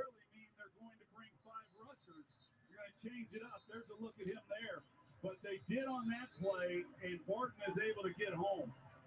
We've seen it throughout this first half. They've been selective on when they brought the pressure, but when they brought them, they've been pretty effective.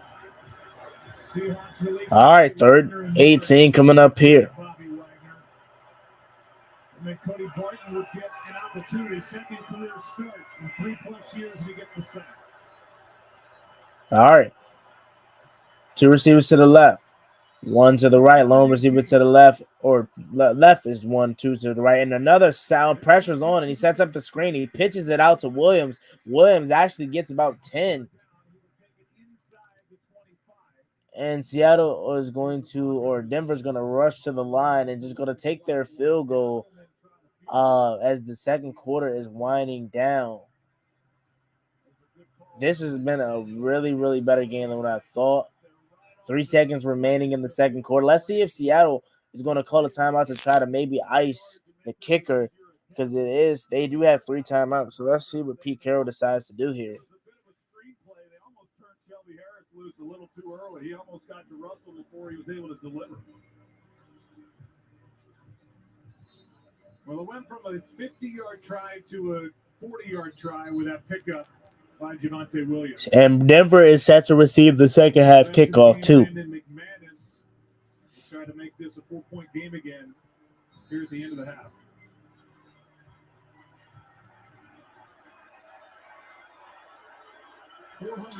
All right, 40-yard attempt, and Seattle is going to call a timeout. And McManus was able to drill it through, so good shot by Pete for calling a timeout. And every broadcast crew says it about Pete Carroll. He's just full of energy. You would never think that he's one of the oldest coaches around. And when you look at in NFL history, that surprised me. Me too. You got Carroll, who's about to be 71 of Belichick. Romeo Crennel, 73. Hallis, 72. Levy, 72. All right, for the second time after the timeout call by Seattle, snap, hold, and McManus repeats what he does on the first attempt. So the halftime score is going to be 13-7. And what a first half from Geno Smith, man. The guy is on the money right now.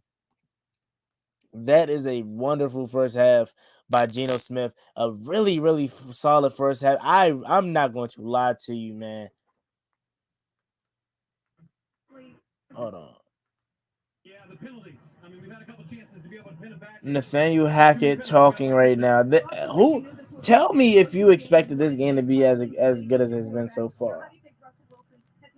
He's doing a fine job. He threw that first one a little bit crazy, but then after that, I mean, he's really settled down and done a fine job. So we're excited to get him going this next half.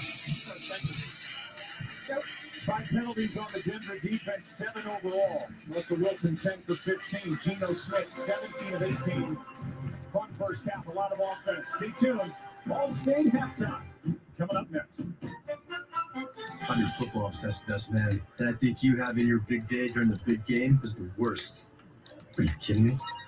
Physically, I'm right here, but mentally, I'm here. Yeah, I do. Come on, speed it up. When all eyes are on you, my eyes are glued to the game.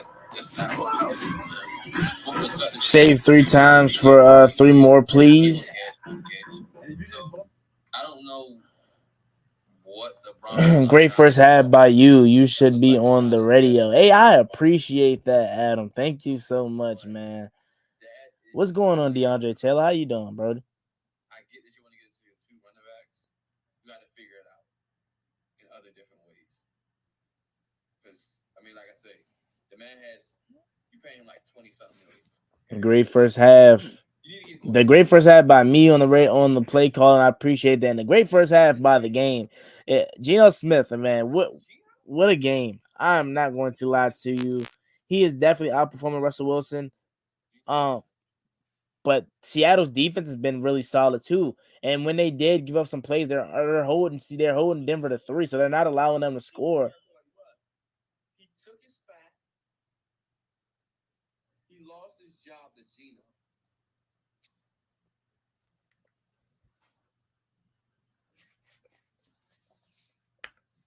Let's go, y'all. Make sure you guys like this stream if you haven't already. Let me hear how we sound. Let me hear how we sounding. Like this stream if you haven't already. Let me hear how we sound. Let me hear how we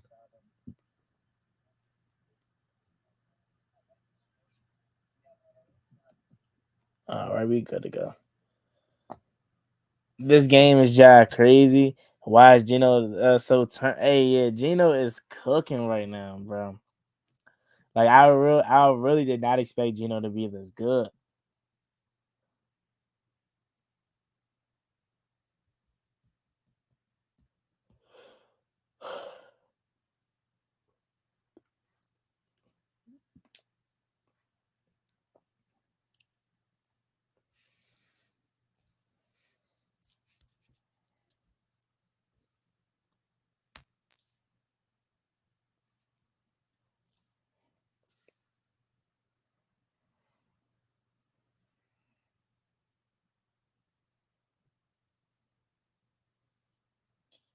Seventeen, 13 is your score. I'm gonna go grab some water right quick, so I'll be right back, guys.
All right, I'm back, ladies and gentlemen. Just had to grab a bottle of water. Adam says, "Do you think Gino can keep up this pace?" I mean, at the rate he is going right now, man. Um, it's looking like he can. You know, it's looking like he can.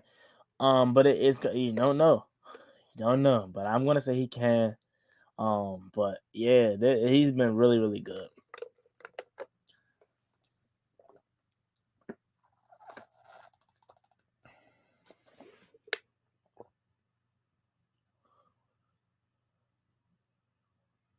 What is happening? Better to watch this commentary channel than those guys who are live streaming the MF Monday Night Football game with their Green Bay Packers helmets sitting on their desk.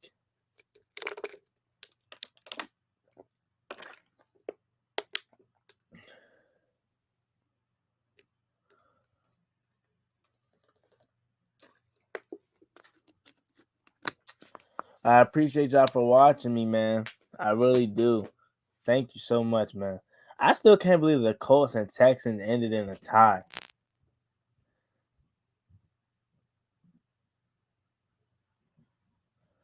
Okay, Justin Fields. So 49ers actually started out with a 10-0 lead. And then the Bears came back. Interesting.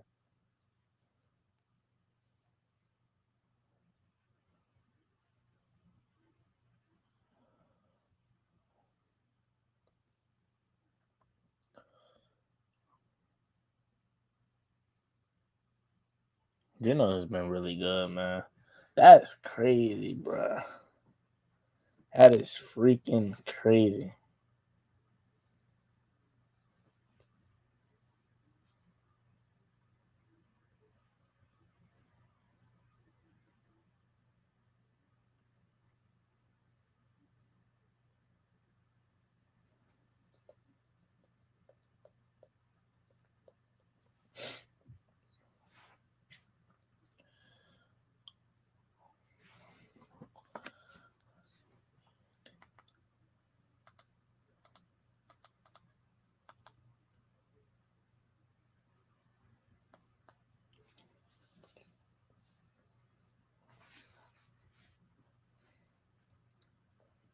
(17-13) is your score.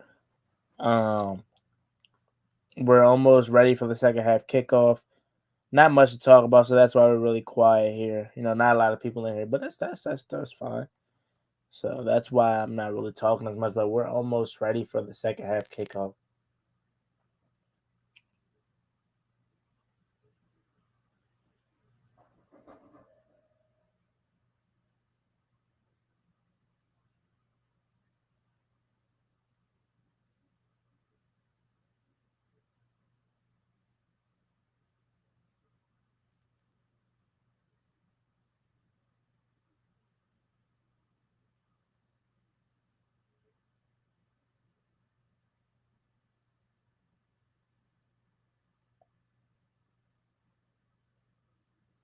Nah, Denver coming back.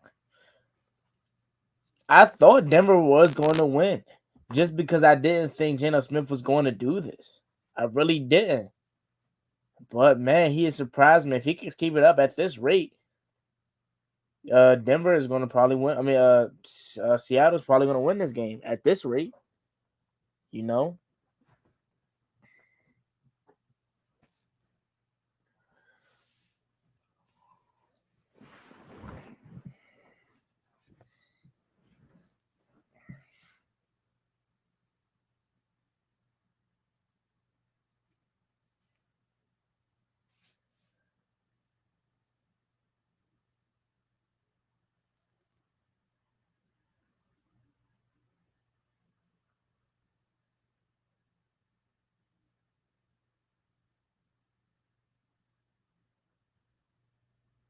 I'm not sure if it's Geno or their defense. Hey, nah, it's Geno, bro. It's Geno. Geno has been really nah. It's Geno Smith. It ain't no mixture of if it's Geno and their nah. Geno has been on one today. I ain't gonna lie. And my week one picks have been horrible, man. I've been wrong on a lot of my picks that I thought I was gonna be right on. I really did.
How valuable do you think Cam Sims is going to be to Washington this year? I think he's going to be real valuable. I think we need to find a way to give him the ball more. And the reason why I say he's going to be real valuable because yes, he's not going to be involved a lot.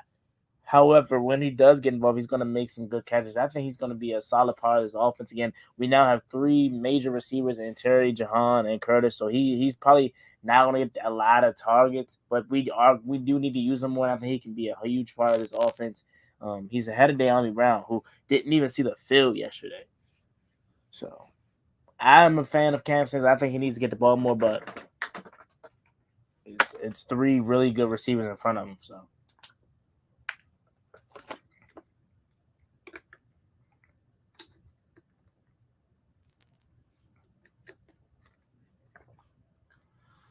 All right.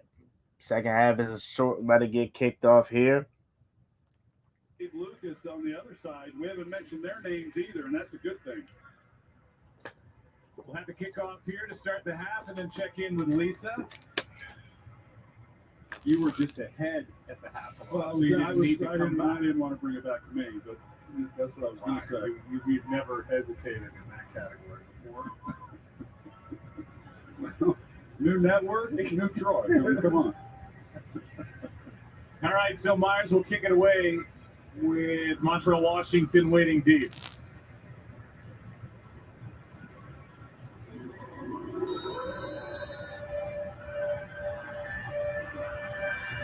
All right, Myers kicks it up, and the second half is underway. He's going to field it from about the 3. Oh, my God, and he comes in with a huge hit. DJ Dallas is the one that lays the hit. After a 15-yard return. We've talked about special teams and how impactful they can be and have been. Big hit. They went helmet to helmet there. But how impactful special teams can be, especially early in a season.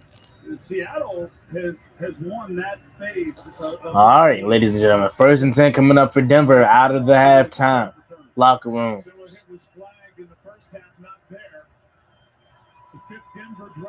All right, Denver under center.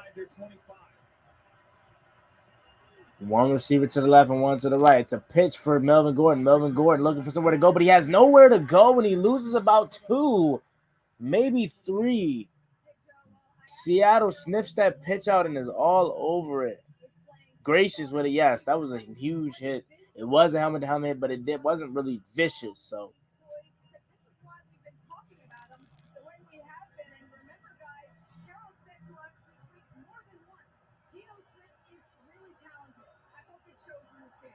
All right, 2nd and 12 coming up here. Wilson under center. In motion is tight end. Another handoff for Gordon. And Gordon finds a crease, and he gets about 8. Brought down by Jones and Harris. Well, I get the idea of what Nathaniel Hackett wants to do because Seattle, we mentioned they lose Jamal Adams. They are continuing to play that 2-split safety look. All right, 3rd and 4 coming up here for Denver. Be able to run the football. Now Seattle, they rallied. They were winning the matchups up front. They didn't get anything on 1st down, but they come back with the run and get a nice gain on 2nd to at least make this manageable. On 3rd down. All right, receiver to the left. It's 2 to the right. 1 to the right, 2 to the left. Back in the backfield is Gordon. Play action fake for Wilson. Wilson, it's a hold up front. They missed the holding call. Wilson get good protection, and Sutton gets the reception, but it looked like it should have been a holding call. He had him up by the neck here, but the refs missed it. But Wilson delivers a strike to Sutton, but it looked like they missed a holding call, a blatant obvious one. But on to the next play here. 1st and 10 coming up here for Wilson. 2 receivers to the right, 1 to the left. Back in the backfield is, I want to say that's Williams again, or Gordon again, rather. Wilson out of the gun, draws back the pass, far sideline, wide open is Cortland Sutton. He gets a huge hit. What are the refs seeing? Yeah, that was an obvious holding call. Geno Smith is like what happened when you create a franchise team on John Madden football and you decided a whole bunch of your practice drill sessions on training your backup QB or dedicated rather. Second and 3 coming up here. Wilson under center. Receiver to the left, receiver to the right. And motion is Sutton. Pitch to the left this time, and Gordon gets the pitch out, and a good block by Decker, and he gets the first down. Or Andrew Becker. I don't know why I think of Eric Decker. He wore 87 for Denver, but I don't know why I thought of him. But Beck with a nice lead block and allowed Gordon to get the outside. Just loading up, and then you've got Gordon right in behind it. But they've got some really good depth at tight end. They're all versatile. In fact, Nathaniel Hackett said they like to use. All right, first and 10 coming up here. Two receivers to the right, one to the left. Back in the backfield is Gordon. Wilson takes a snap, jogs back the pass. Looking, fires the dump down to action. That's Jonathan Williams, I'm sorry. And Williams gets about maybe 2. Didn't really flinch. He gave up 1. Good play by 57. Typically a special teamer, getting a start in the defense. And a nice play there on first down.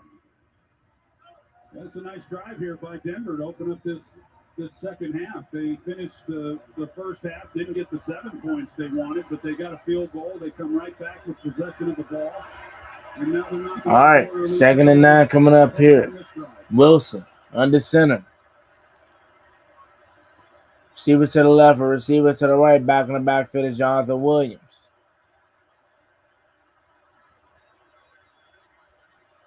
Wilson takes a snap. Play action fake and it's pressure on, but there's a stoppage of play. A penalty flag down. Did the Seahawks jump across a little too soon?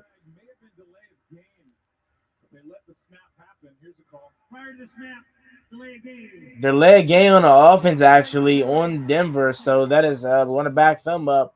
And second down coming up here again. They get the down over, but they go back 5.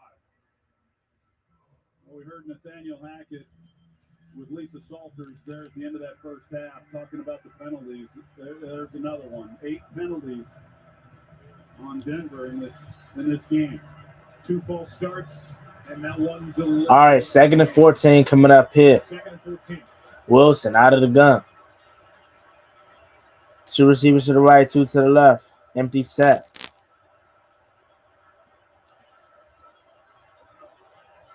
Seven on the play clock here. Wilson takes a snap. Draws back the pass. Fires deep down the field. Far left sideline looking for Cortland Sutton, but he draws the pass interference call. Easy call. Did not look back for the ball at all. That's an easy call right there. Pass interference, defense, number 27. Calling place at the spot of foul. First down, Denver. Tariq Woolen with the pass interference call. That was pretty easy. So you got the rookie against Cortland Sutton. Sutton is their deep threat. He's their DK Metcalf, the guy who they like to get down the field. He can body people up. He's not going to get separation, but you see the contact. The ball was underthrown, and Woolen just not. Wilson's arm strength has been terrible, man. First and 10 coming up here. 2 receivers to the right, 1 to the left. There's a play action fake looking for Judy backside. Judy is wide open, and Russell gets there a little too late, and now he barely got 2. Wilson should have thrown that super earlier. Looked like he was going to have something there when the ball came out, but good job by Seattle just rallying to the football. And you know, in this game, when you look at Denver offensively, they've got over 300 yards of offense already in this game, so they've had no problems moving it. And teams last year had no problems moving it, and this is where Seattle would tighten things up, is down here in the red zone. Will they be able to here on this drive?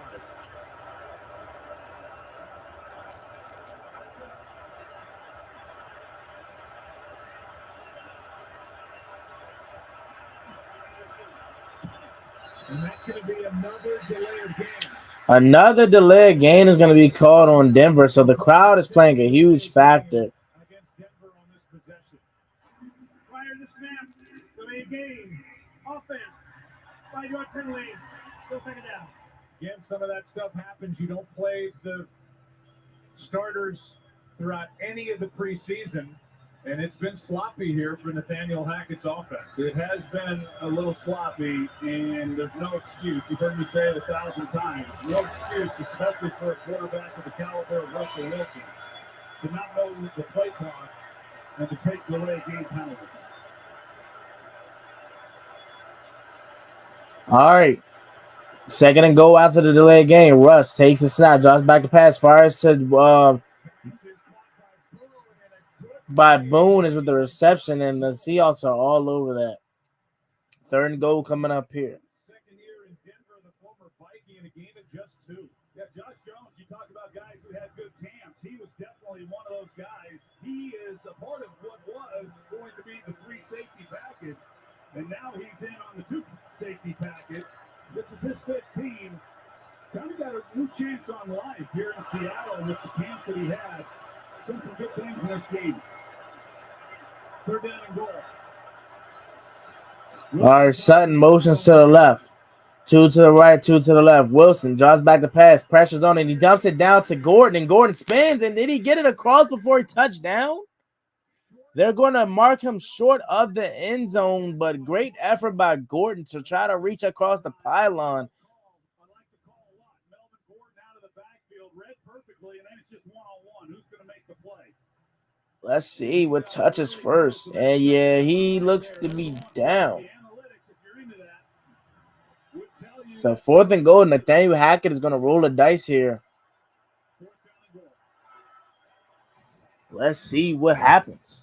4th and goal from the 1. Wilson out of the gun. 2 receivers to the right. Takes a snap, handoff up the middle, and he stopped. He stopped, and the ball comes out. The ball comes out, and he stopped at the goal line. For the meanwhile, it looks like Seattle has made a goal line stand.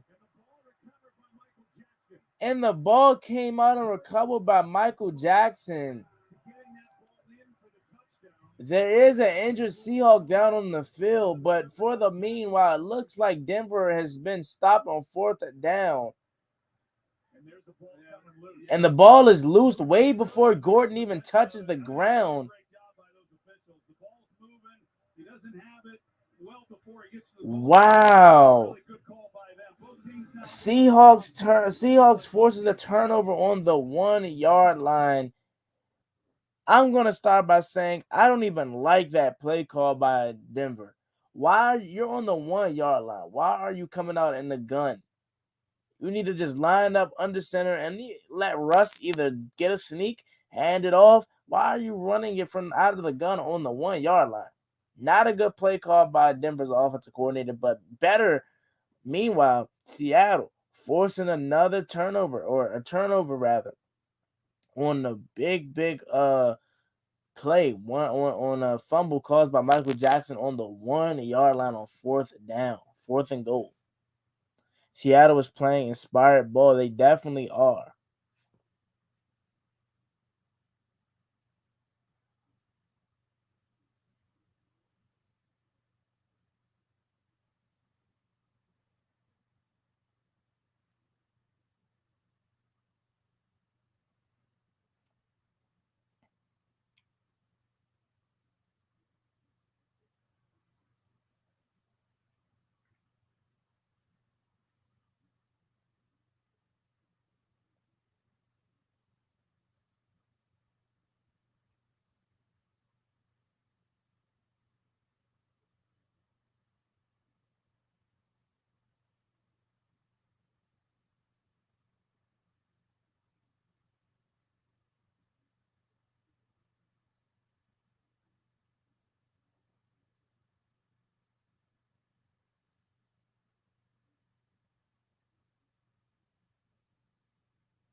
All right, the refs are reviewing it. Let's see what they call. The ruling on the field is a fumble. Perry and find out what he saw during the play, John. Well, first, Troy, great job of highlighting quality officiating. This is extremely tight when you run it in normal speed. The ball, to me, does come loose. The right hand does come off, short of the goal line. I like it as a fumble. After review, the ruling in the field stands as called. The ruling on the field that stand is called, and it's going to be a fumble for Seattle and caused by Seattle and turnover on down. So Seattle is going to be getting the ball from the 1 yard line, and their defense has made a huge stand. Not only did they cause a fumble, but they literally got a stop on 4th down. So even if he didn't fumble, he wouldn't have got it. But now they're going to be out at the 10-yard line because he returned to the 10, actually. I'm sorry about that. So Smith has some type of breathing room. 3 receivers to the right, none to the left. Takes a snap, handoff. Penny doesn't look like he gets back to the line of scrimmage. Or he actually had a gain of 1. Okay. Pick up a first down and see if they can't flip field position. If they're unable to do anything with this, they open up with 2 tight ends and run the football. Now they spread them out. Smith takes a snap on 2nd and 9. Smith looking, fires far sideline and just throws it away. 3rd and 9 coming up here. 3rd and 9 coming up here for Geno Smith and the Seattle Seahawks. 7:05 is remaining in the 3rd quarter. I enjoyed our conversation with Geno Smith the other day with all that, you mentioned it earlier, all that he's been through, and, to be the guy there for the first 2 years, and I know firsthand how hard. All right, Smith is 17 for 19, 100, and I want to say that says 84 or 64 yards and 2 touchdowns. 3rd and 9 coming up here, 3 receivers to the left. Smith takes the snap, pressures on, fires across the middle, off the hands of Fant, but there is a flag down off the hands of Metcalf, I think. Patrick Surtain is getting zoomed in on, so it's going to be on him more likely than not. Let's hear what the refs have to say here.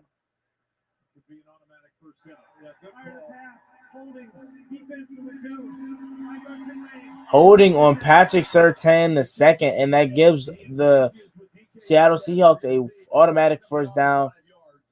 It was intended for DK, not Noah Fant. Sorry, but they both have on smoked visors, so I thought it was Noah Fant, but it actually was DK Metcalf. 1st and 10 coming up here. This is the 10th penalty for Denver, or 10th penalty for Denver. Yeah, play action fake on 1st down. Smith loads up, fires far sideline, and it's caught or broken up, intended for DK. He's looking for a flag, and a late flag comes in.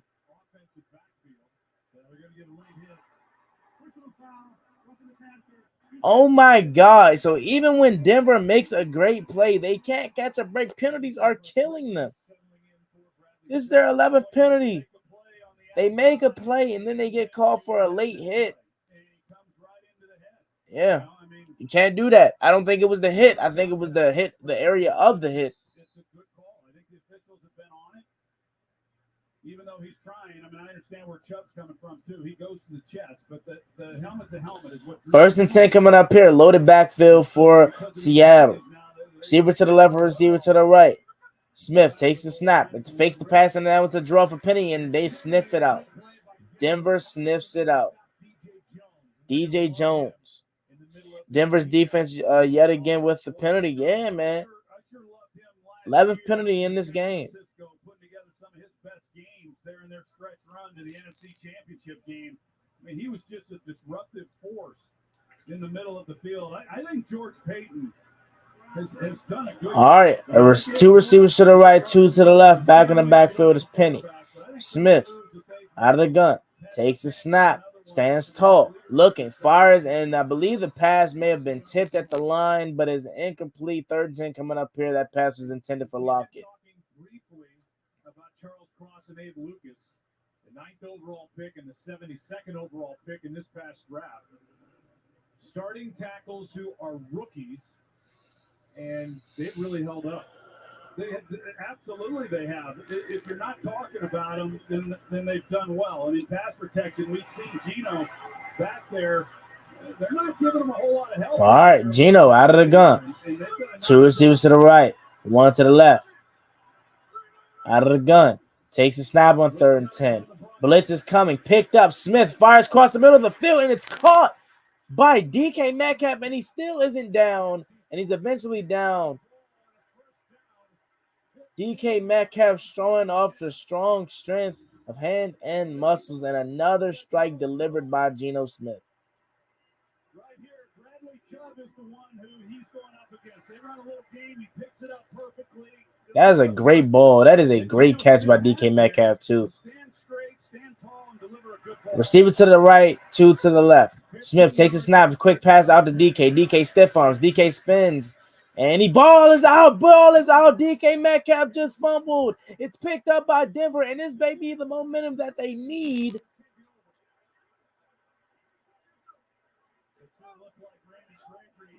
Wow. Randy Gregory caused the fumble here. Great rip out by Randy Gregory. Broncos pick it up, and this could be where the game changed. Wow. Fumbled caused by Randy Gregory. DK Metcalf coughs it up. 1st and 10, Denver. Wow. DK definitely just sold. Great play by Randy Gregory, though. It wasn't one of them fluke. It wasn't one of them fluke fumbles. It was a fumble that he actually caused. Like, he went in and ripped it out. Shout out to Randy Gregory for making a play on the ball. Denver, this is now going to be set up in business. This may be the best field position that they have started. They're starting with all game. So this could be the turning point for Denver. It really can.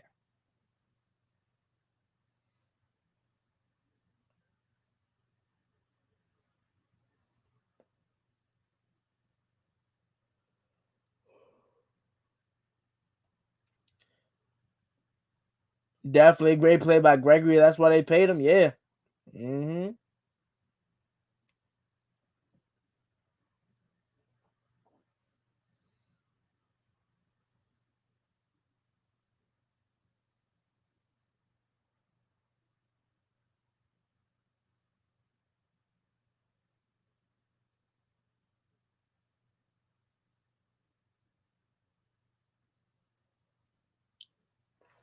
Shout out to the people that's in here. If you are new, make sure you guys like this video. Subscribe to the channel. We're on the road to 5,000 subscribers. If you are new to the channel and you're new to the video, fumble just happened. DK Metcalf calls it up. A great play by Randy Gregory to go in and strip DK Metcalf. And now they will be taking over. Denver, that is, in good field position, the best field position they've had to start a drive with all game long. And again, this could be where the tables have turned. What's up, bro? Just stopping by. Keep going up. Hey, what's going on, my man? How you doing?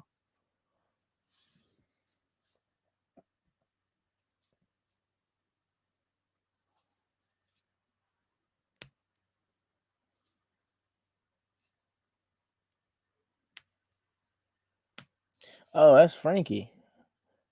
What's good? I ain't even know that was you. What's going on, bro? All right, 1st and 10 coming up here. 3 receivers to the right, one to the left. Back in the backfield. Wilson takes the snap. Wilson fires deep down the field, looking for Cortland Sutton, but coverage is made by Woolen. 2nd and 10 coming up here. I don't know about y'all, but Russell Wilson has not been looking that good to me. And he's running with them, and it's just a ball that Russell Wilson throws it to the inside. He's got eyes on the ball. Sutton does. If that ball's to the boundary, then Sutton's able to make a play on it. All right, 2nd and 10 coming up here. 2 receivers to the left, to the right, 1 to the left. Handoff for Melvin Gordon. Gordon trying to find a crease, and he does, and Gordon gets about 6. Near the 25, a gain of 7. 3rd down coming up. You know, we talked about the young rookie tackles and how well they have held up, and that's going to determine really what kind of offense they're going to be and what kind of offensive line they're going to have. But the same is true on the other side of it. Tariq Woolen is the guy they've had to rely on. You don't draft a guy in the fifth round expecting him to start day one. But because of injuries to Artie Burns, and he's been impressive. And All right, Wilson out of the gun.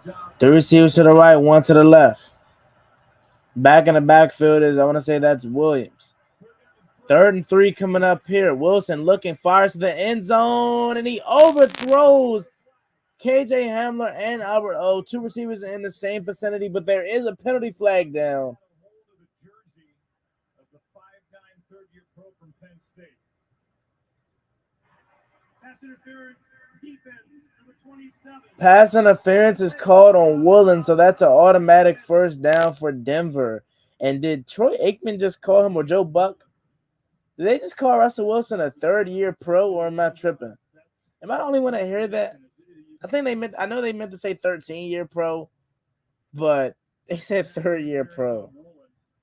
Pete Carroll said we'd be happy if we drafted him in the first round. Yeah, his arm has been off. Woolen didn't even have to hold him right there. I don't know why he did that. All right, Wilson under center. Two receivers to the right, one to the left. Back of the backfield is Gordon. Gordon gets the handoff, and Gordon barely gets a yard. 2nd and goal coming up here. We've seen him down here before, and they tried running the ball and not being able to pull it off. Josh Jones, by the way, a former 2nd-round pick of the Packers in 2017. As you said, he's bounced around, but he's found a home. All right, 2nd and goal coming up here. He can pick up a year ago.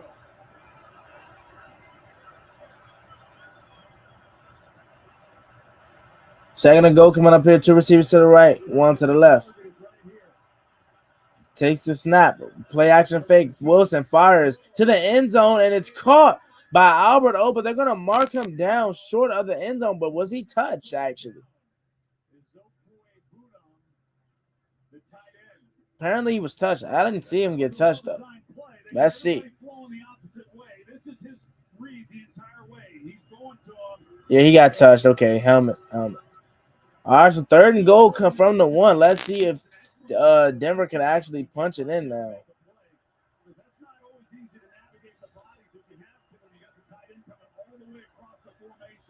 All right, 3rd and 1. See, this is Denver's problem. They're coming out in the gun again. And now, let's see if they can actually punch it in this time, though. Wilson takes a snap, handoff up the middle, and the ball comes out again, and he fumbles. He fumbles.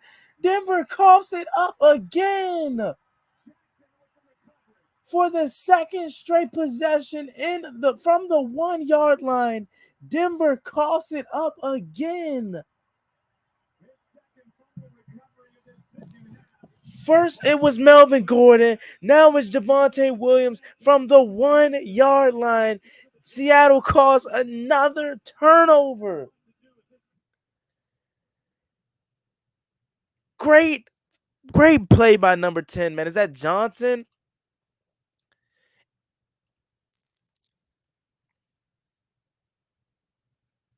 And then a second fumble recovery by the same person that recovered the last time, man. For the 2nd straight Denver possession.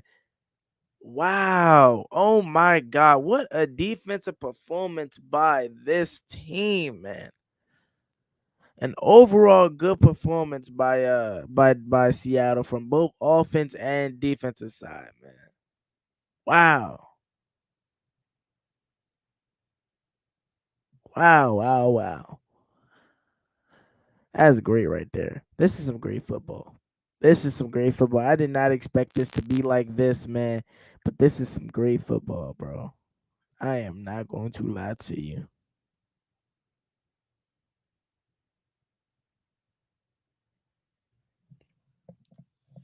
This is some great football.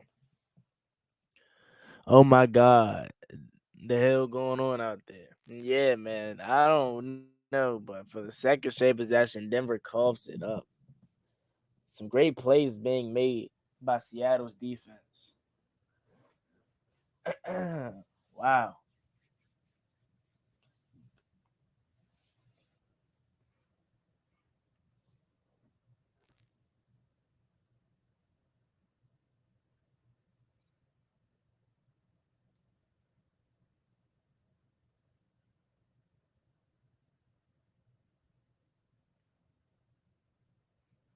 Entertainment at its best. You can't make this up. Yep. Yep.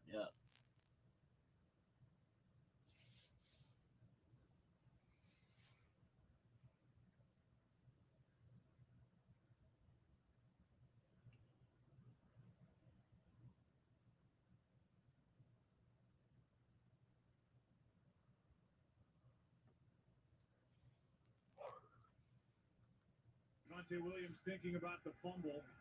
Last team to lose 2 fumbles inside the All right. 5-yard line. Geno Smith back to work in motion is Lockett. Takes a snap. Play action fake. Rollout. Looks that way and Lockett bobbles it, but he ends up making a reception, or he makes the reception after the bobble, and he gets about 4. You go back and look at this play, and you see Russell Wilson. You got the play clock at the bottom. It's winding down. The linemen are looking back. He's having to clap his hands trying to get the ball snapped. Now Al Woods just blows Graham Glasgow right back into the pile, and then there was no chance for him to go. Oh, it was Nasu. It was Nasu Josh Jones off the edge from the Chargers last year that caused the fumble. All right, second and 8 after a pickup of 2 by Lockett. Smith looking, a rollout pass, fires far sideline, incomplete, intended for Elkridge. 3rd and 8 coming up here. He just saved my fantasy team from losing from now. Wow. 3 turnovers and twice knocking on the goal line for the Denver Broncos. Frustrating here in this second half, and now 3rd down and 8 for Seattle.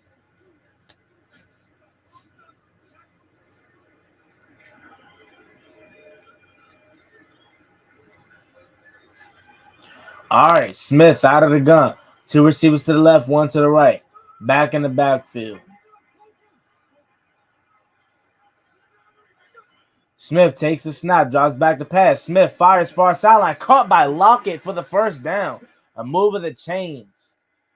Perfect throw, and Tyler Lockett was there for 9. 2:20 to go in the 3rd quarter. We came into the game talking about Charles Cross, the first pick, and we are still talking about him. And he's one-on-one on Bradley Chubb. And Chubb just has not been a factor in this game. Charles Cross has held up very well. His counterpart at right tackle, Abe Lucas, has held up very well. He's working against Randy Gregory. All right, Smith under center. 2 receivers to the left, 1 to the right. Takes a snap, handoff, a cut inside for Penny. Penny hits the hole hard, and he gets about 4, maybe 3. Under 2 to play in quarter number 3. Meanwhile, Bradley Chubb is a free agent to be. Last year had surgery on both ankles, missed 8 weeks. No sacks in 7 games. And a guy who burst onto the scene in 2018 with 12 sacks as a rookie, 7.5 in 2020. It's kind of been every other year, and he's trying to kick it back into gear after a lost year. All right, 2nd and 6 coming up here after a gain of 4 on 1st down. 2 receivers to the right, 1 to the left. Smith takes a snap, another handoff for Penny. Penny bounces it outside. Penny cuts it upfield to the 50 at midfield, cross 40. There is a flag down, so it's probably coming back.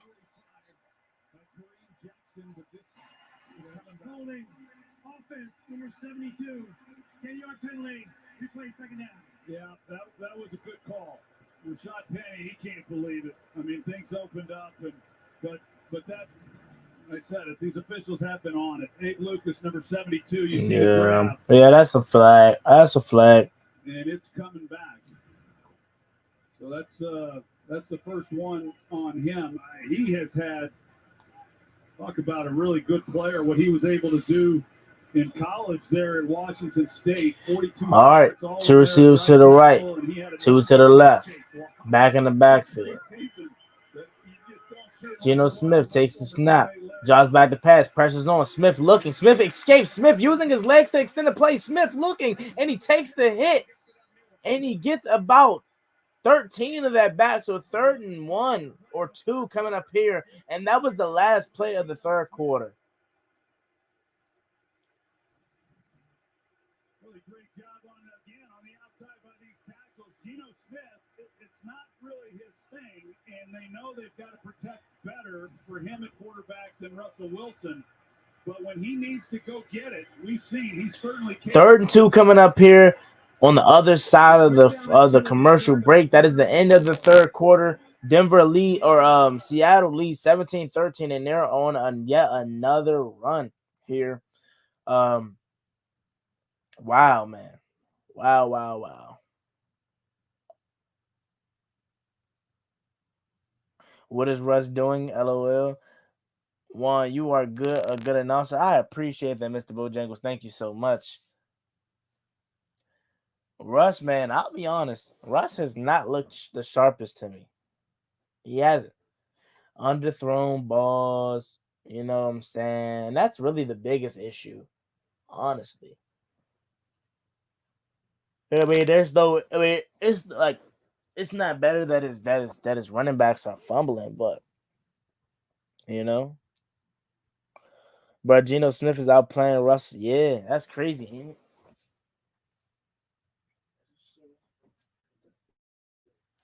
That's crazy.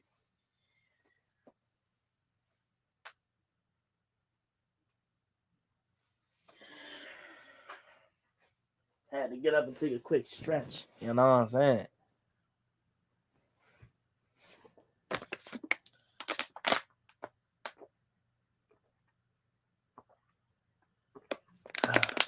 Do you mind if we ask about other team? Nah, man. Listen, this is a channel for where we talk about all 32. I do not mind if you talk about other teams. Let's talk about the whole whatever you want to talk about. Let's talk about it. I do not mind. Not at all. Let's go. Ask about. I actually love talking about other teams to show my knowledge.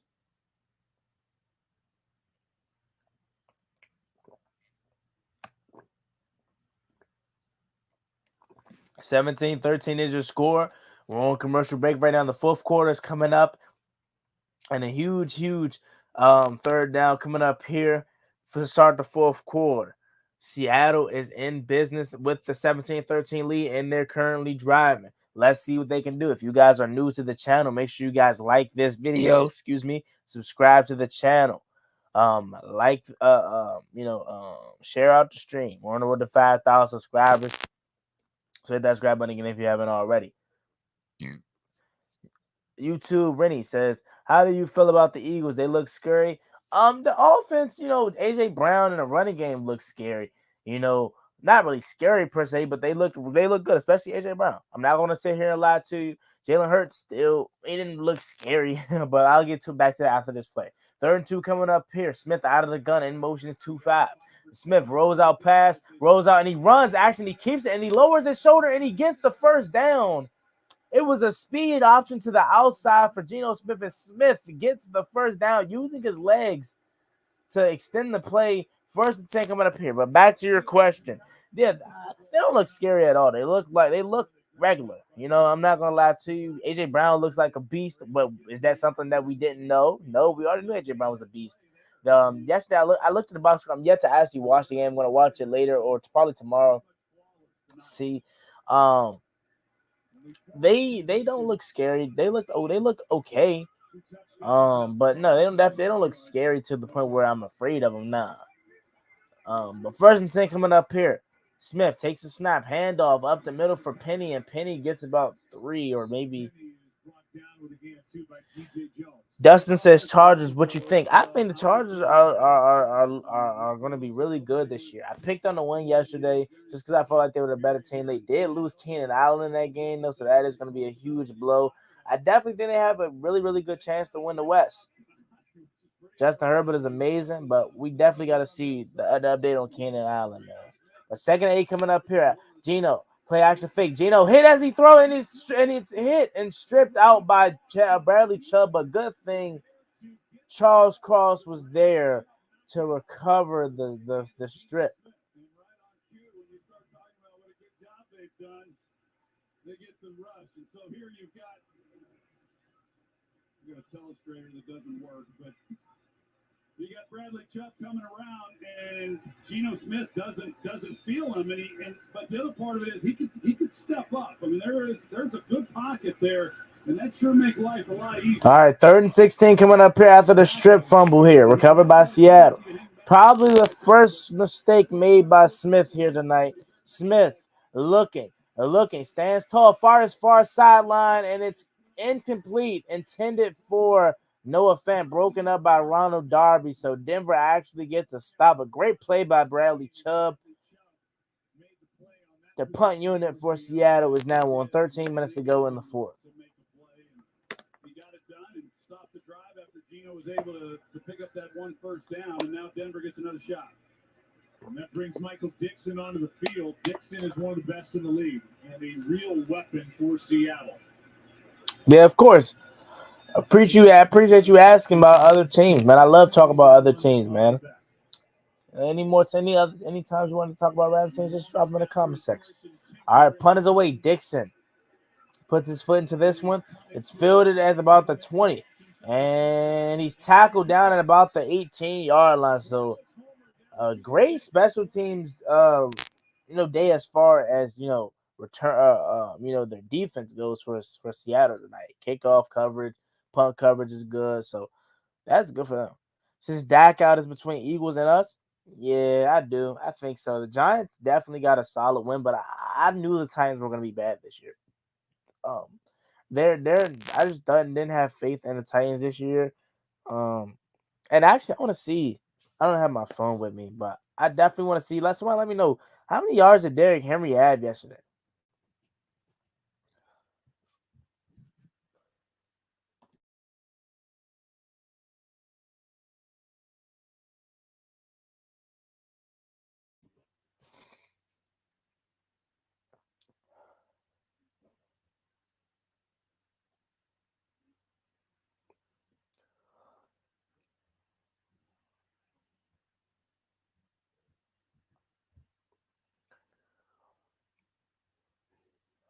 Alrighty, ladies and gentlemen, we're on commercial break right now. Let me see something here.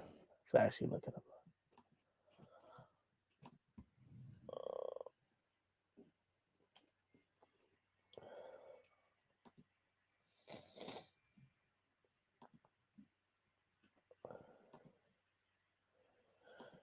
All right, commercial break is still happening, ladies and gentlemen. What a game we have here. Denver is set to take back over.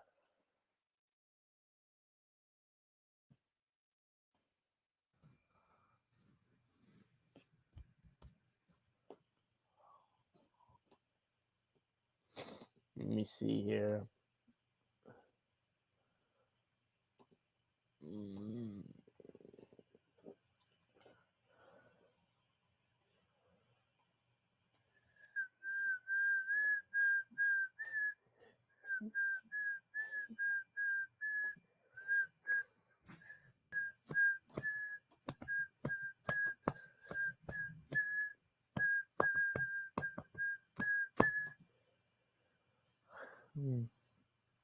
So Derrick Henry had 21 carries for 82 yards. Okay. I had him on my team. He did nothing for me. Who broke the game? Who broke Geno Smith's jaw? I think I forgot who it was. I think it was somebody. I forgot his name actually. I forgot his name, but I do remember that incident. All right, 1st and 10 coming up here. Wilson under center. In motion is Judy. Russell takes a snap, play action fake. Russell dumps it down for Jonathan Williams. Javonte Williams, sorry. And Javonte Williams gets about 3, 4. Javonte Williams. Well, in these 12s, they've seen it all too often when they were rooting for Russell Wilson, and they know that no lead is safe until this game is over. He's just done it too many times on too big of stages for anybody to be able to relax. To this point, I think it's fair to say Geno Smith. Hello, me too. All good. Thanks for this. Yeah, I appreciate you guys for being here. This is what I love to do, man. This is a pitch to Javonte Williams, and he gets about 3, lunges forward. But thank you guys for allowing me to do this. And thank you guys for watching. Thank you guys for being here, man. I love to do this. But Tariq Woolen is out, and that's huge for Seattle. They're already down Jamal Murray, their star safety. Now they're out Woolen. They are willing to come up and make plays, and he does. And he pays a price. Sidney Jones, who battled a concussion during the preseason. He didn't play. He's in for Woolen. All right, Sidney Jones replacing Woolen, who had who was had a concussion problem this preseason. The third and four coming up here. The receivers to the right, one to the left. Wilson drops back to pass. Wilson stands tall, fires across the middle of the field, and a great throw. Cortland Sutton, that's probably Wilson's best throw of the night right there. First down, Denver. Well, you talked about how Sidney Jones comes in. He doesn't carry that route at all. And so that's why there's that big void. He comes in off the bench. He hasn't been playing, as you said, because he's had the concussion. He just stood there and just opened up a huge lane for Sutton to sit there. He was open for a while. All right, first and 10 coming up here. Two receivers to the right. Wilson, play action fake, pressure's on. He's setting up the screen, high pass for Williams. Williams gets met at the line of scrimmage, and he gets just one. Jordan Brooks with the tackle. Brooks, who is a budding star in this league with a franchise record 183 tackles a year ago, even playing along. Should the Broncos offer the Seahawks to trade Russell Wilson for Geno Smith? Imagine. And boy, they are sure excited about his future. He's going to be the face, if not already, of this defense. All right, second and 9 coming up here. Two receivers to the left. Back in the backfield. It's Gordon. Second and 9 coming up here. Ball is about the 43-yard line. Wilson takes the snap. Wilson fires a quick pass to Judy. Judy across the middle of the field. Judy looking to make a cut up the field. And then he gets tackled down at about the 40-yard line. 18 yards for number 10, who has a 67-yard touchdown in this game. Well, Jerry Judy, he's able to come off the line of scrimmage uncontested, just right to the middle. Nobody's there, and then it's the foot race, and he's going to win most of those. Not many guys are going to be able to run with the quickness and speed that he has in the middle of the field. That was pretty easy pitch and catch for those two. All right, first and 10 coming up here after the great reception by Judy. 3 receptions, 88 yards for Jerry. Wilson under center. Takes a snap. Handoff for William or Melvin Gordon. Melvin Gordon finds a crease, and Gordon gets about 9. Down to the 30-yard line, second and very short coming up here for Denver. Just 9 minutes to go in the fourth quarter. Similar in a lot of ways. In the way that they run the football, Melvin Gordon and Javonte Williams.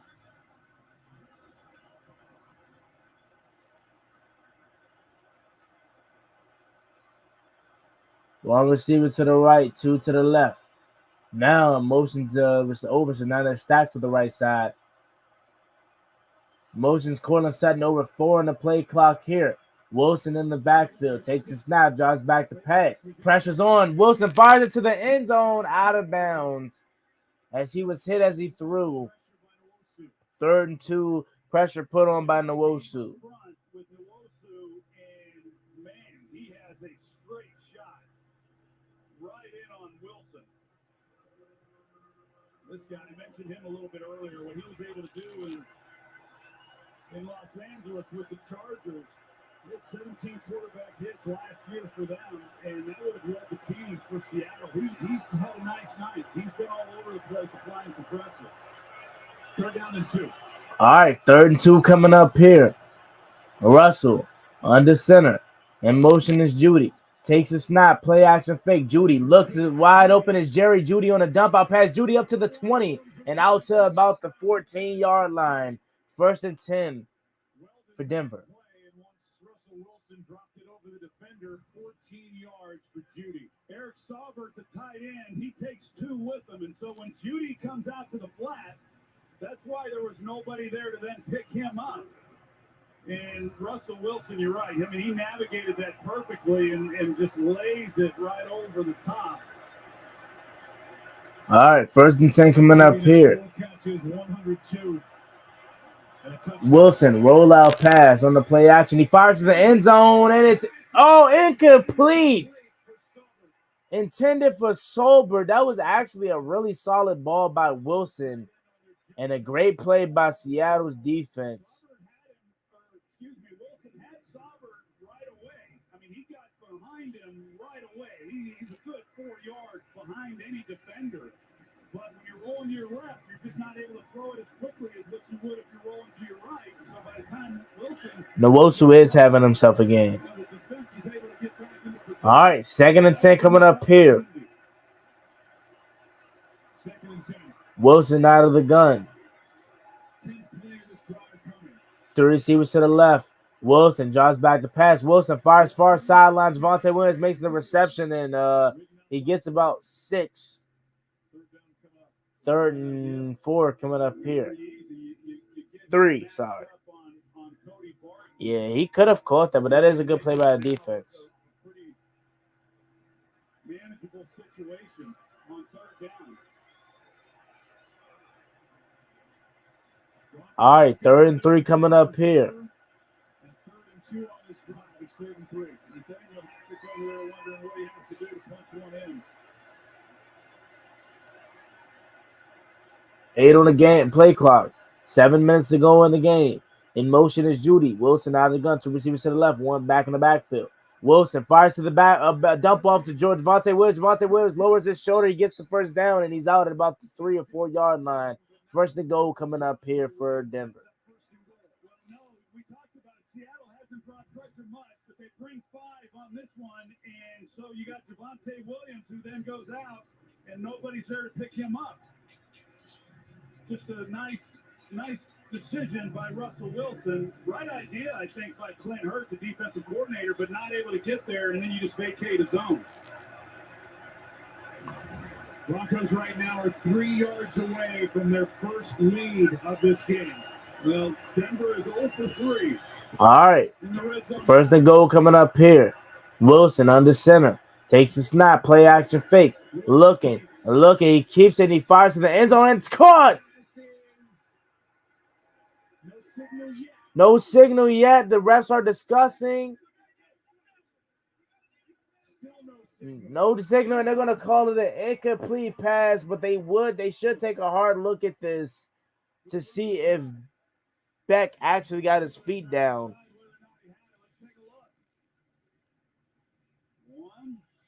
Well, and his feet does touch the white line, so the great call by the refs. With these officials and what they've seen and the calls they've made. All right, 2nd and goal coming up here. Nice call by the officials. 6:28 to go in the 4th. Wilson out of the gun.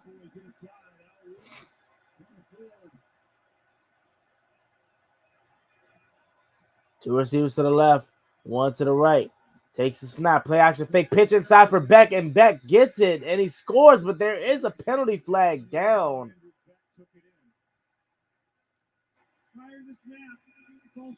There is a false start penalty called. Wow, there is a penalty flag called. False start to back Denver up. 2nd and goal, they'll do it again. So tantalizingly close over and over for the Denver Broncos, but unable to punch it in here in the 2nd half. Yeah, this one's on. There you go. That's who broke Geno Smith's jaw. IK. Thank you so much for that information. 2nd goal coming up here.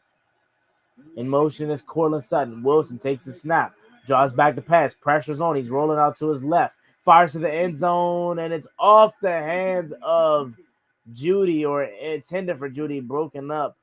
So 3rd and goal coming up here. What do you do if you're Denver? If you don't get it here, do you go for this, or do you kick the field goal, go down by 1, and have faith in your defense to get you a stop? What do you do?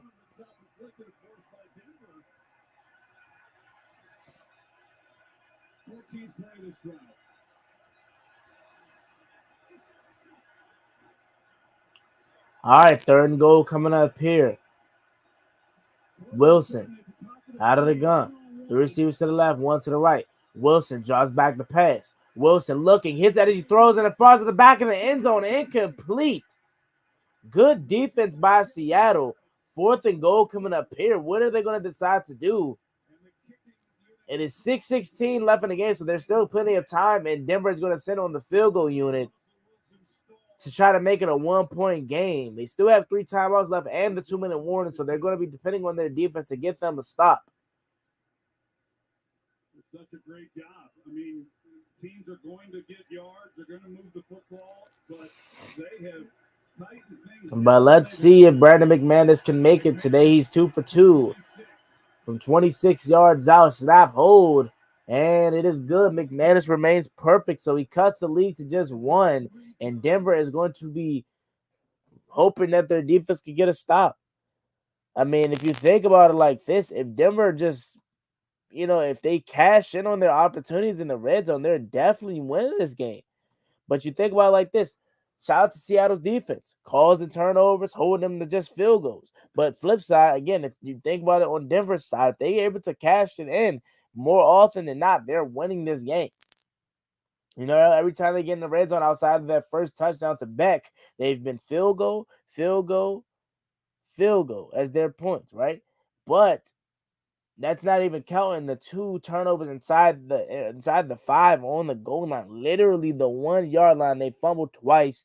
One by Javonte Williams, or one by Melvin Gordon, then one by Javonte Williams. Denver is shooting themselves in the foot. They're not capitalizing. If Denver scores on all those possessions, touchdowns, man, they're up big in this game. Or even if they just score on those 2, those count including the field goals, if they score on the 2 touchdowns that they fumbled on, they're up by at least a possession or 2 this game. So Denver has been shooting themselves in the foot, and if they lose this game, they can't be mad at nobody else but themselves. But let me go upstairs, grab my another water and my phone. So give me a second here.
All right, we're back. Let's get another water.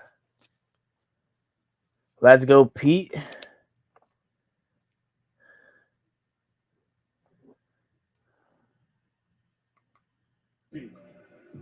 All right, man. Let's see. And with that, the Broncos are the first team to lose 2 fumbles on plays starting from the 1 since 1987.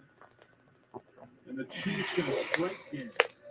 So they're making history the wrong way. As they have been knocking on the door, but no one will answer. All right, he fills it out from the 1 is Dallas. Dallas following his blockers, and Dallas is up to about the 32-yard line. They've been excellent. We'll be back in 15 seconds after this from Sony Pictures.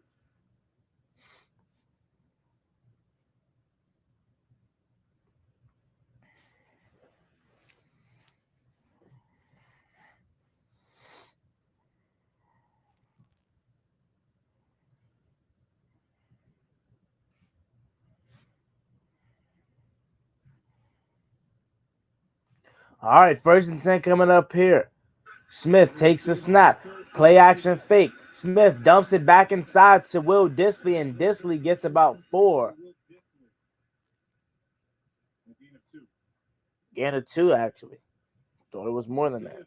I guess not. Smith can get a little something going and take time off the clock and ideally punch it into the end zone. That's what they're hoping to do. The big problem with Denver is a lot of, with these penalties, Seattle has gotten a lot of first downs because of penalties. All right, 2nd and 8 coming up here. Smith looking. Sets up the screen in the fat. This looked like it was about Fant's first reception of the day. Could be wrong though. And the screen barely goes anywhere. It gets just 2 or a yard on the play. Yeah, right away, third and long.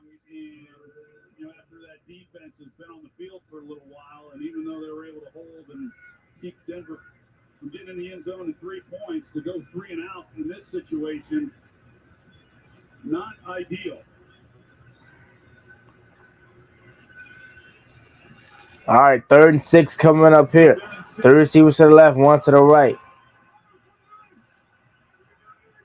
Smith takes the snap. Smith feeling the pressure, and he is sacked down by Bradley Chubb. Charles Cross actually allows some pressure right there. 4th down here, 4:40 to go. Pressure has came alive, and now Russell Wilson's looking like he gets a chance to call ball game.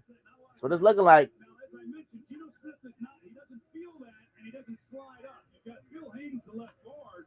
He's getting pushed back a little bit too, but you slide up and help out your tackles if you can. He hasn't been able to, but what a great job defensively by Denver, forcing a 3 and out and get the ball right back into the hands of Russell Wilson. That is the first 3 and out by either side. Punt is away.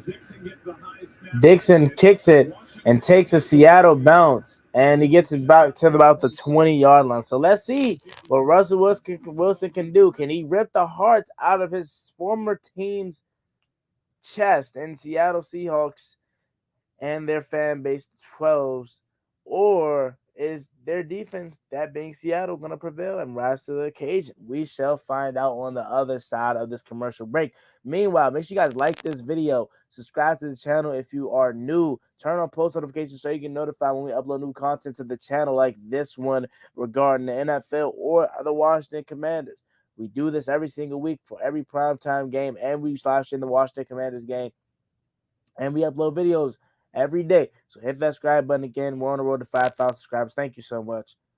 Let's go.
Russell Westbrook,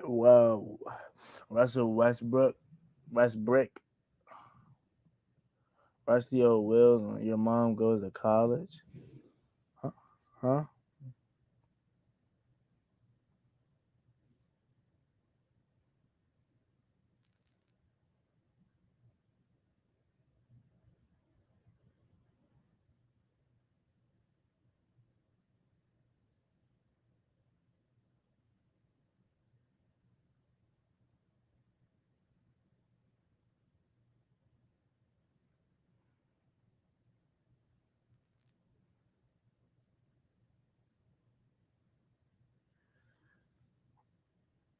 Alrighty, let's see.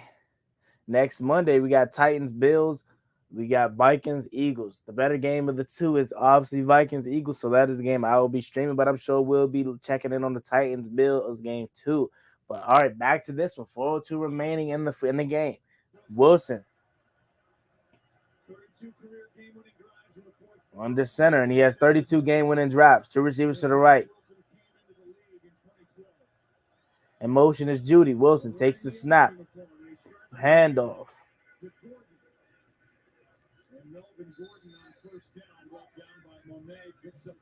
I'm not sure Russell Wilson would want it any different than it is right now.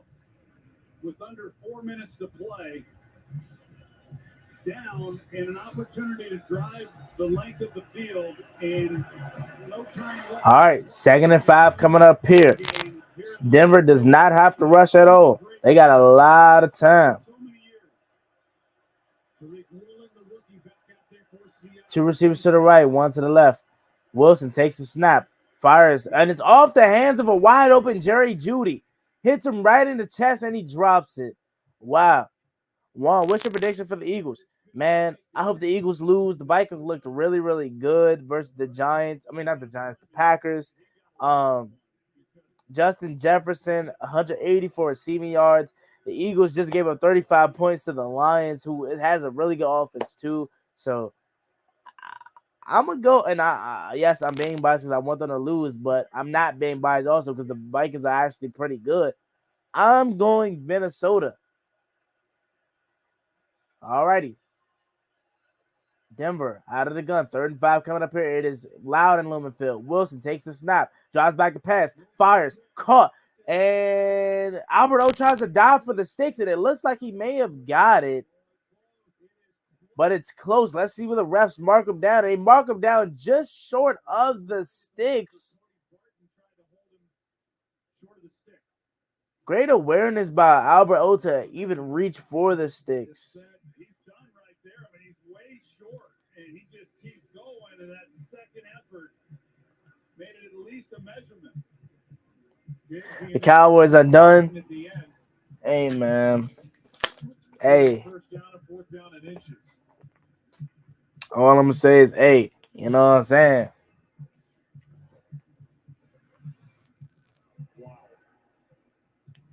And they actually gave him the first down. Okay.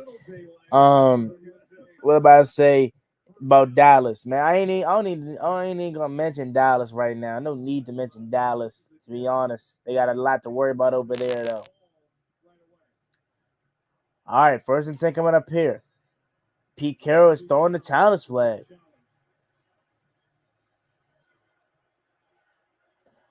I don't know how I feel about that though, guys. I ain't gonna lie, because if he doesn't get it, it'll be what? What down was it?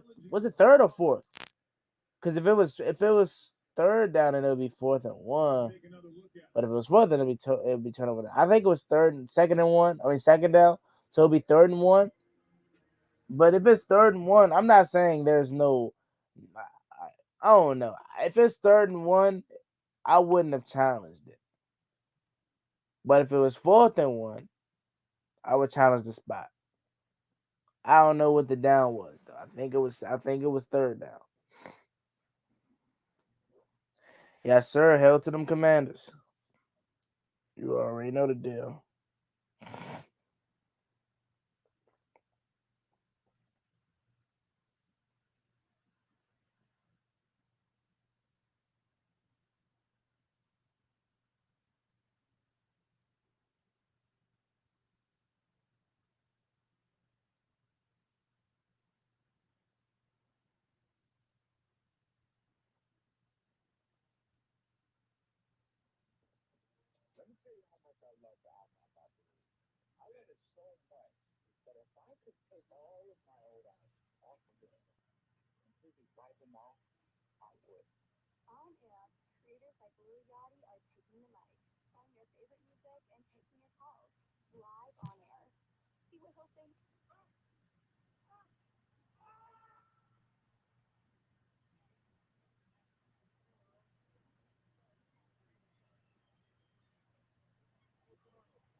All right, game's back on.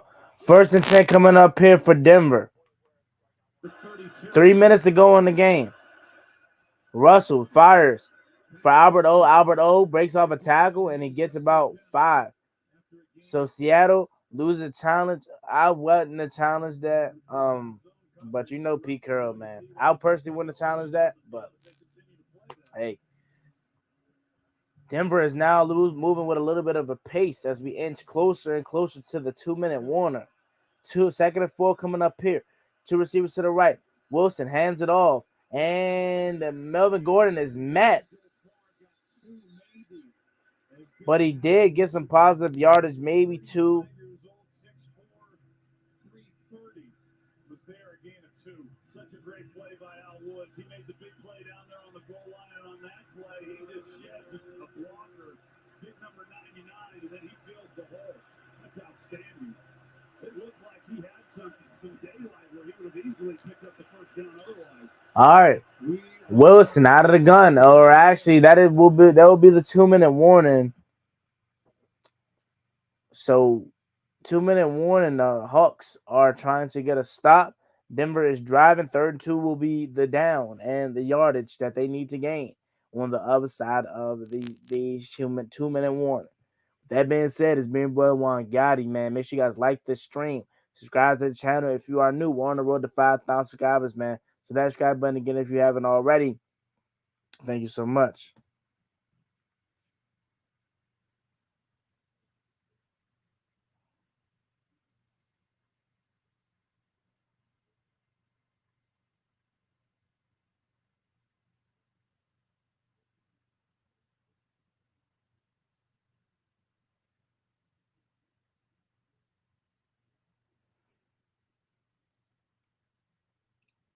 You know anything about the tight end or D tackle we just signed? Let me look it up here.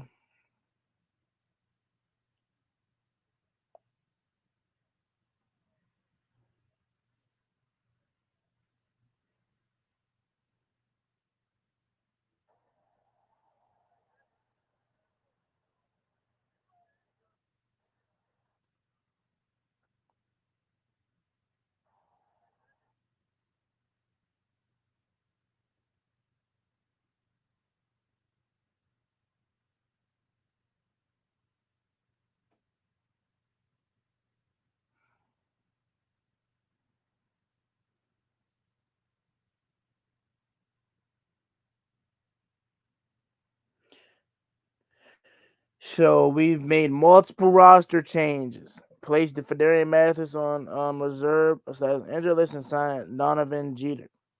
Let me look up Donovan Jeter for you. I can give you a live report here.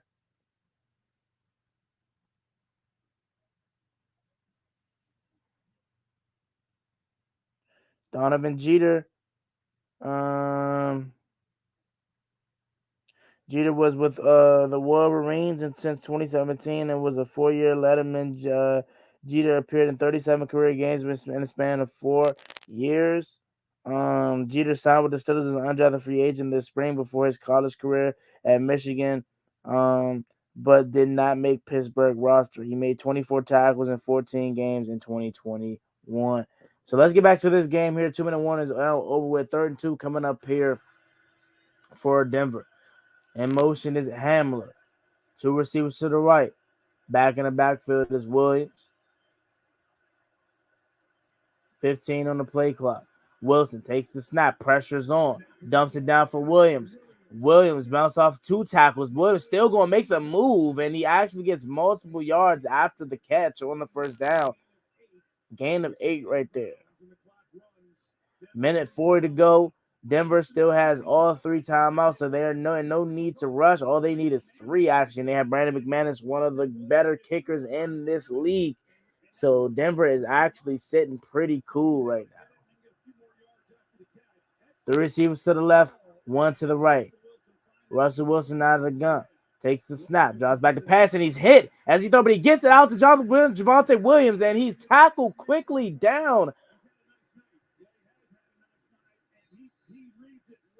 He's slow to get up. That is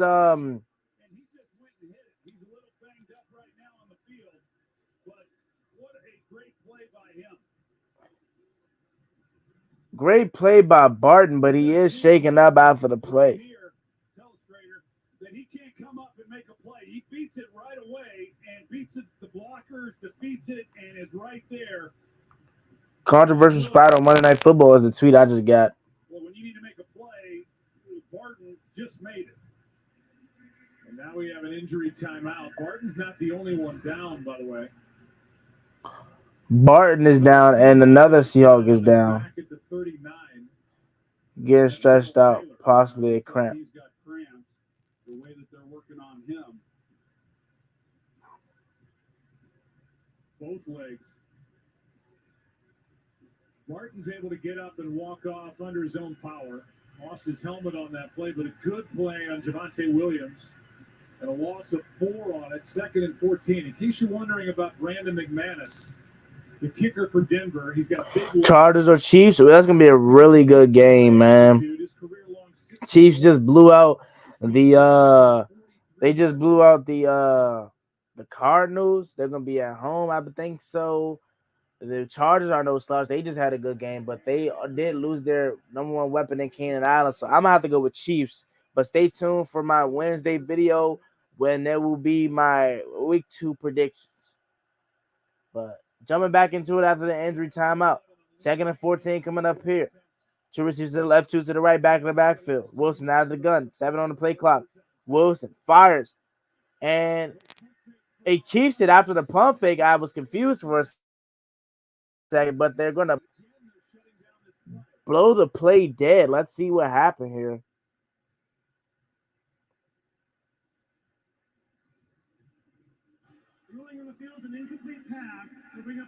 So they're going to call an incomplete pass. So 3rd and 14 is going to be the down. And the yardage that Denver's going to have to gain to advance this draft.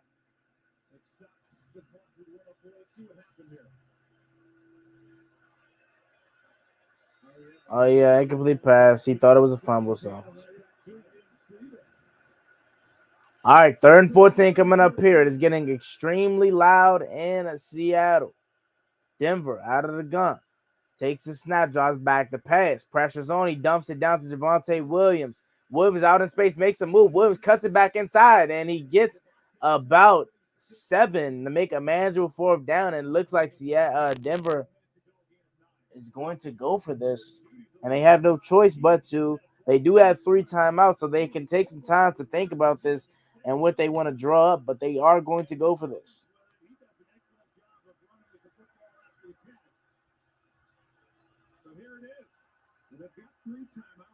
All right. They're letting the clock roll, and that's I just said that. I said they have time to call a timeout to think about what play they want to draw, but they're letting this clock roll here. 5 on the play clock. I would take a timeout, man. I would have took a timeout, and now you decided to take a timeout after you let 30-plus seconds burn off the clock. Terrible game management by Nathaniel Hackett and Russell Wilson there. You got 3 timeouts, and you had over like 50 seconds. You should have been took a timeout after the play that Javonte Williams just had to talk about what you wanted to go over. Now you just burned off 30 seconds. But it's 4th down and 5, and this comes down to one play right here, right now, with about half a minute left to go in the game. Yeah, I mean, you look at a lot of time off the clock there with Denver having their timeouts and then eventually using it, but you know they still have time before they put themselves in a really tough position. All that matters here right now is that they pick up this 1st down, but even after that, they're going to be challenged a little bit. It would be a 64-yard field goal try from this. All right, 4th and 5 coming up here for. So they're going to actually go 64 yards for the attempt. And McManus just kicked it wide left.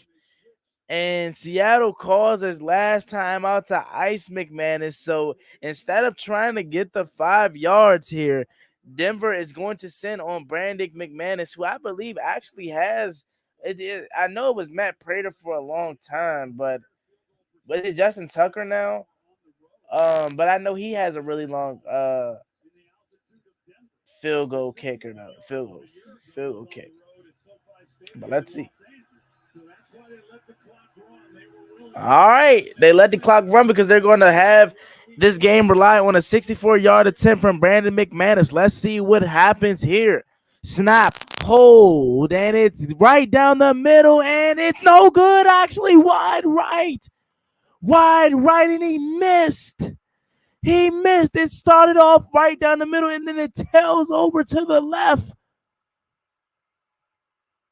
So that is the game.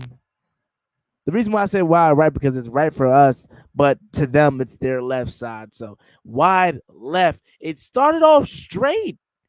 It looked like it was straight, and then it curves left at the end. Wow. He had the distance for it, but he did not have the accuracy. It started off straight, and then it curved left right at the end, man. Wow, what a game. Geno Smith led Seahawks, beats Russell Wilson in his return back to Seattle. What a game. What a game. Wow, what a freaking game here, bro. Wow. What a win by Seattle. I would say an early statement win because I counted them out. I didn't think they had a chance with Geno Smith. He showed up and played a wonderful game. Shout out to Geno Smith for proving me and everyone that was against him wrong. What a game by Seattle from offense, from defense. What a game, forcing 2 fumbles on the 1-yard line. What a game. Shout out to Seattle, man. What a freaking game, bruh. Wow, let me see here. Was really enthusiastic coming into this season and believing in the youth of this football team. But to be able to take on the Denver Broncos with all the expectations that come with them and Russell Wilson being their quarterback. Wow. It is interesting, though, that Nathaniel Hackett at the end there had a choice. Do I put the ball in the hands of Russell Wilson on a 4th down and 5, or do I try for the second longest field goal in NFL history? And his choice was the field goal. And It didn't work. And Nathaniel Hackett is just delaying the inevitable here, but well within his rights to use his timeouts. And that's incensed a crowd that's used to booing by now. so Nathaniel Hackett takes his final timeout again. No reason he should do this because they can't change anything. The game is already over, but that's what he decides to do here. Seattle fans are booing, and Geno Smith takes the final knee and runs out the clock. So Geno Smith leads Seattle to a win. What a freaking game, ladies and gentlemen. NFL football, there is nothing like it. You never know what to expect, but what a game. What a game. Geno Smith played his tail off.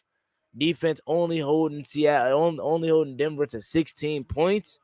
Wow, man. But hey, I appreciate you guys for rocking with. Make sure you guys like this stream. Subscribe to the channel. We're on the road to 5,000 subscribers, and check out any of my other content on the channel. You will enjoy it. Football season is back. Your boy is going to be here. You're going to be seeing my face a lot more often. Subscribe to the channel. It's always me, boy Juan Gotti. Like, comment, subscribe. We are checking out. Peace. Cross me one time, that's gonna get you pop. Get you poppin', get you droppin'. Slide on the one where they get you locked on. I ain't stopping till I get me a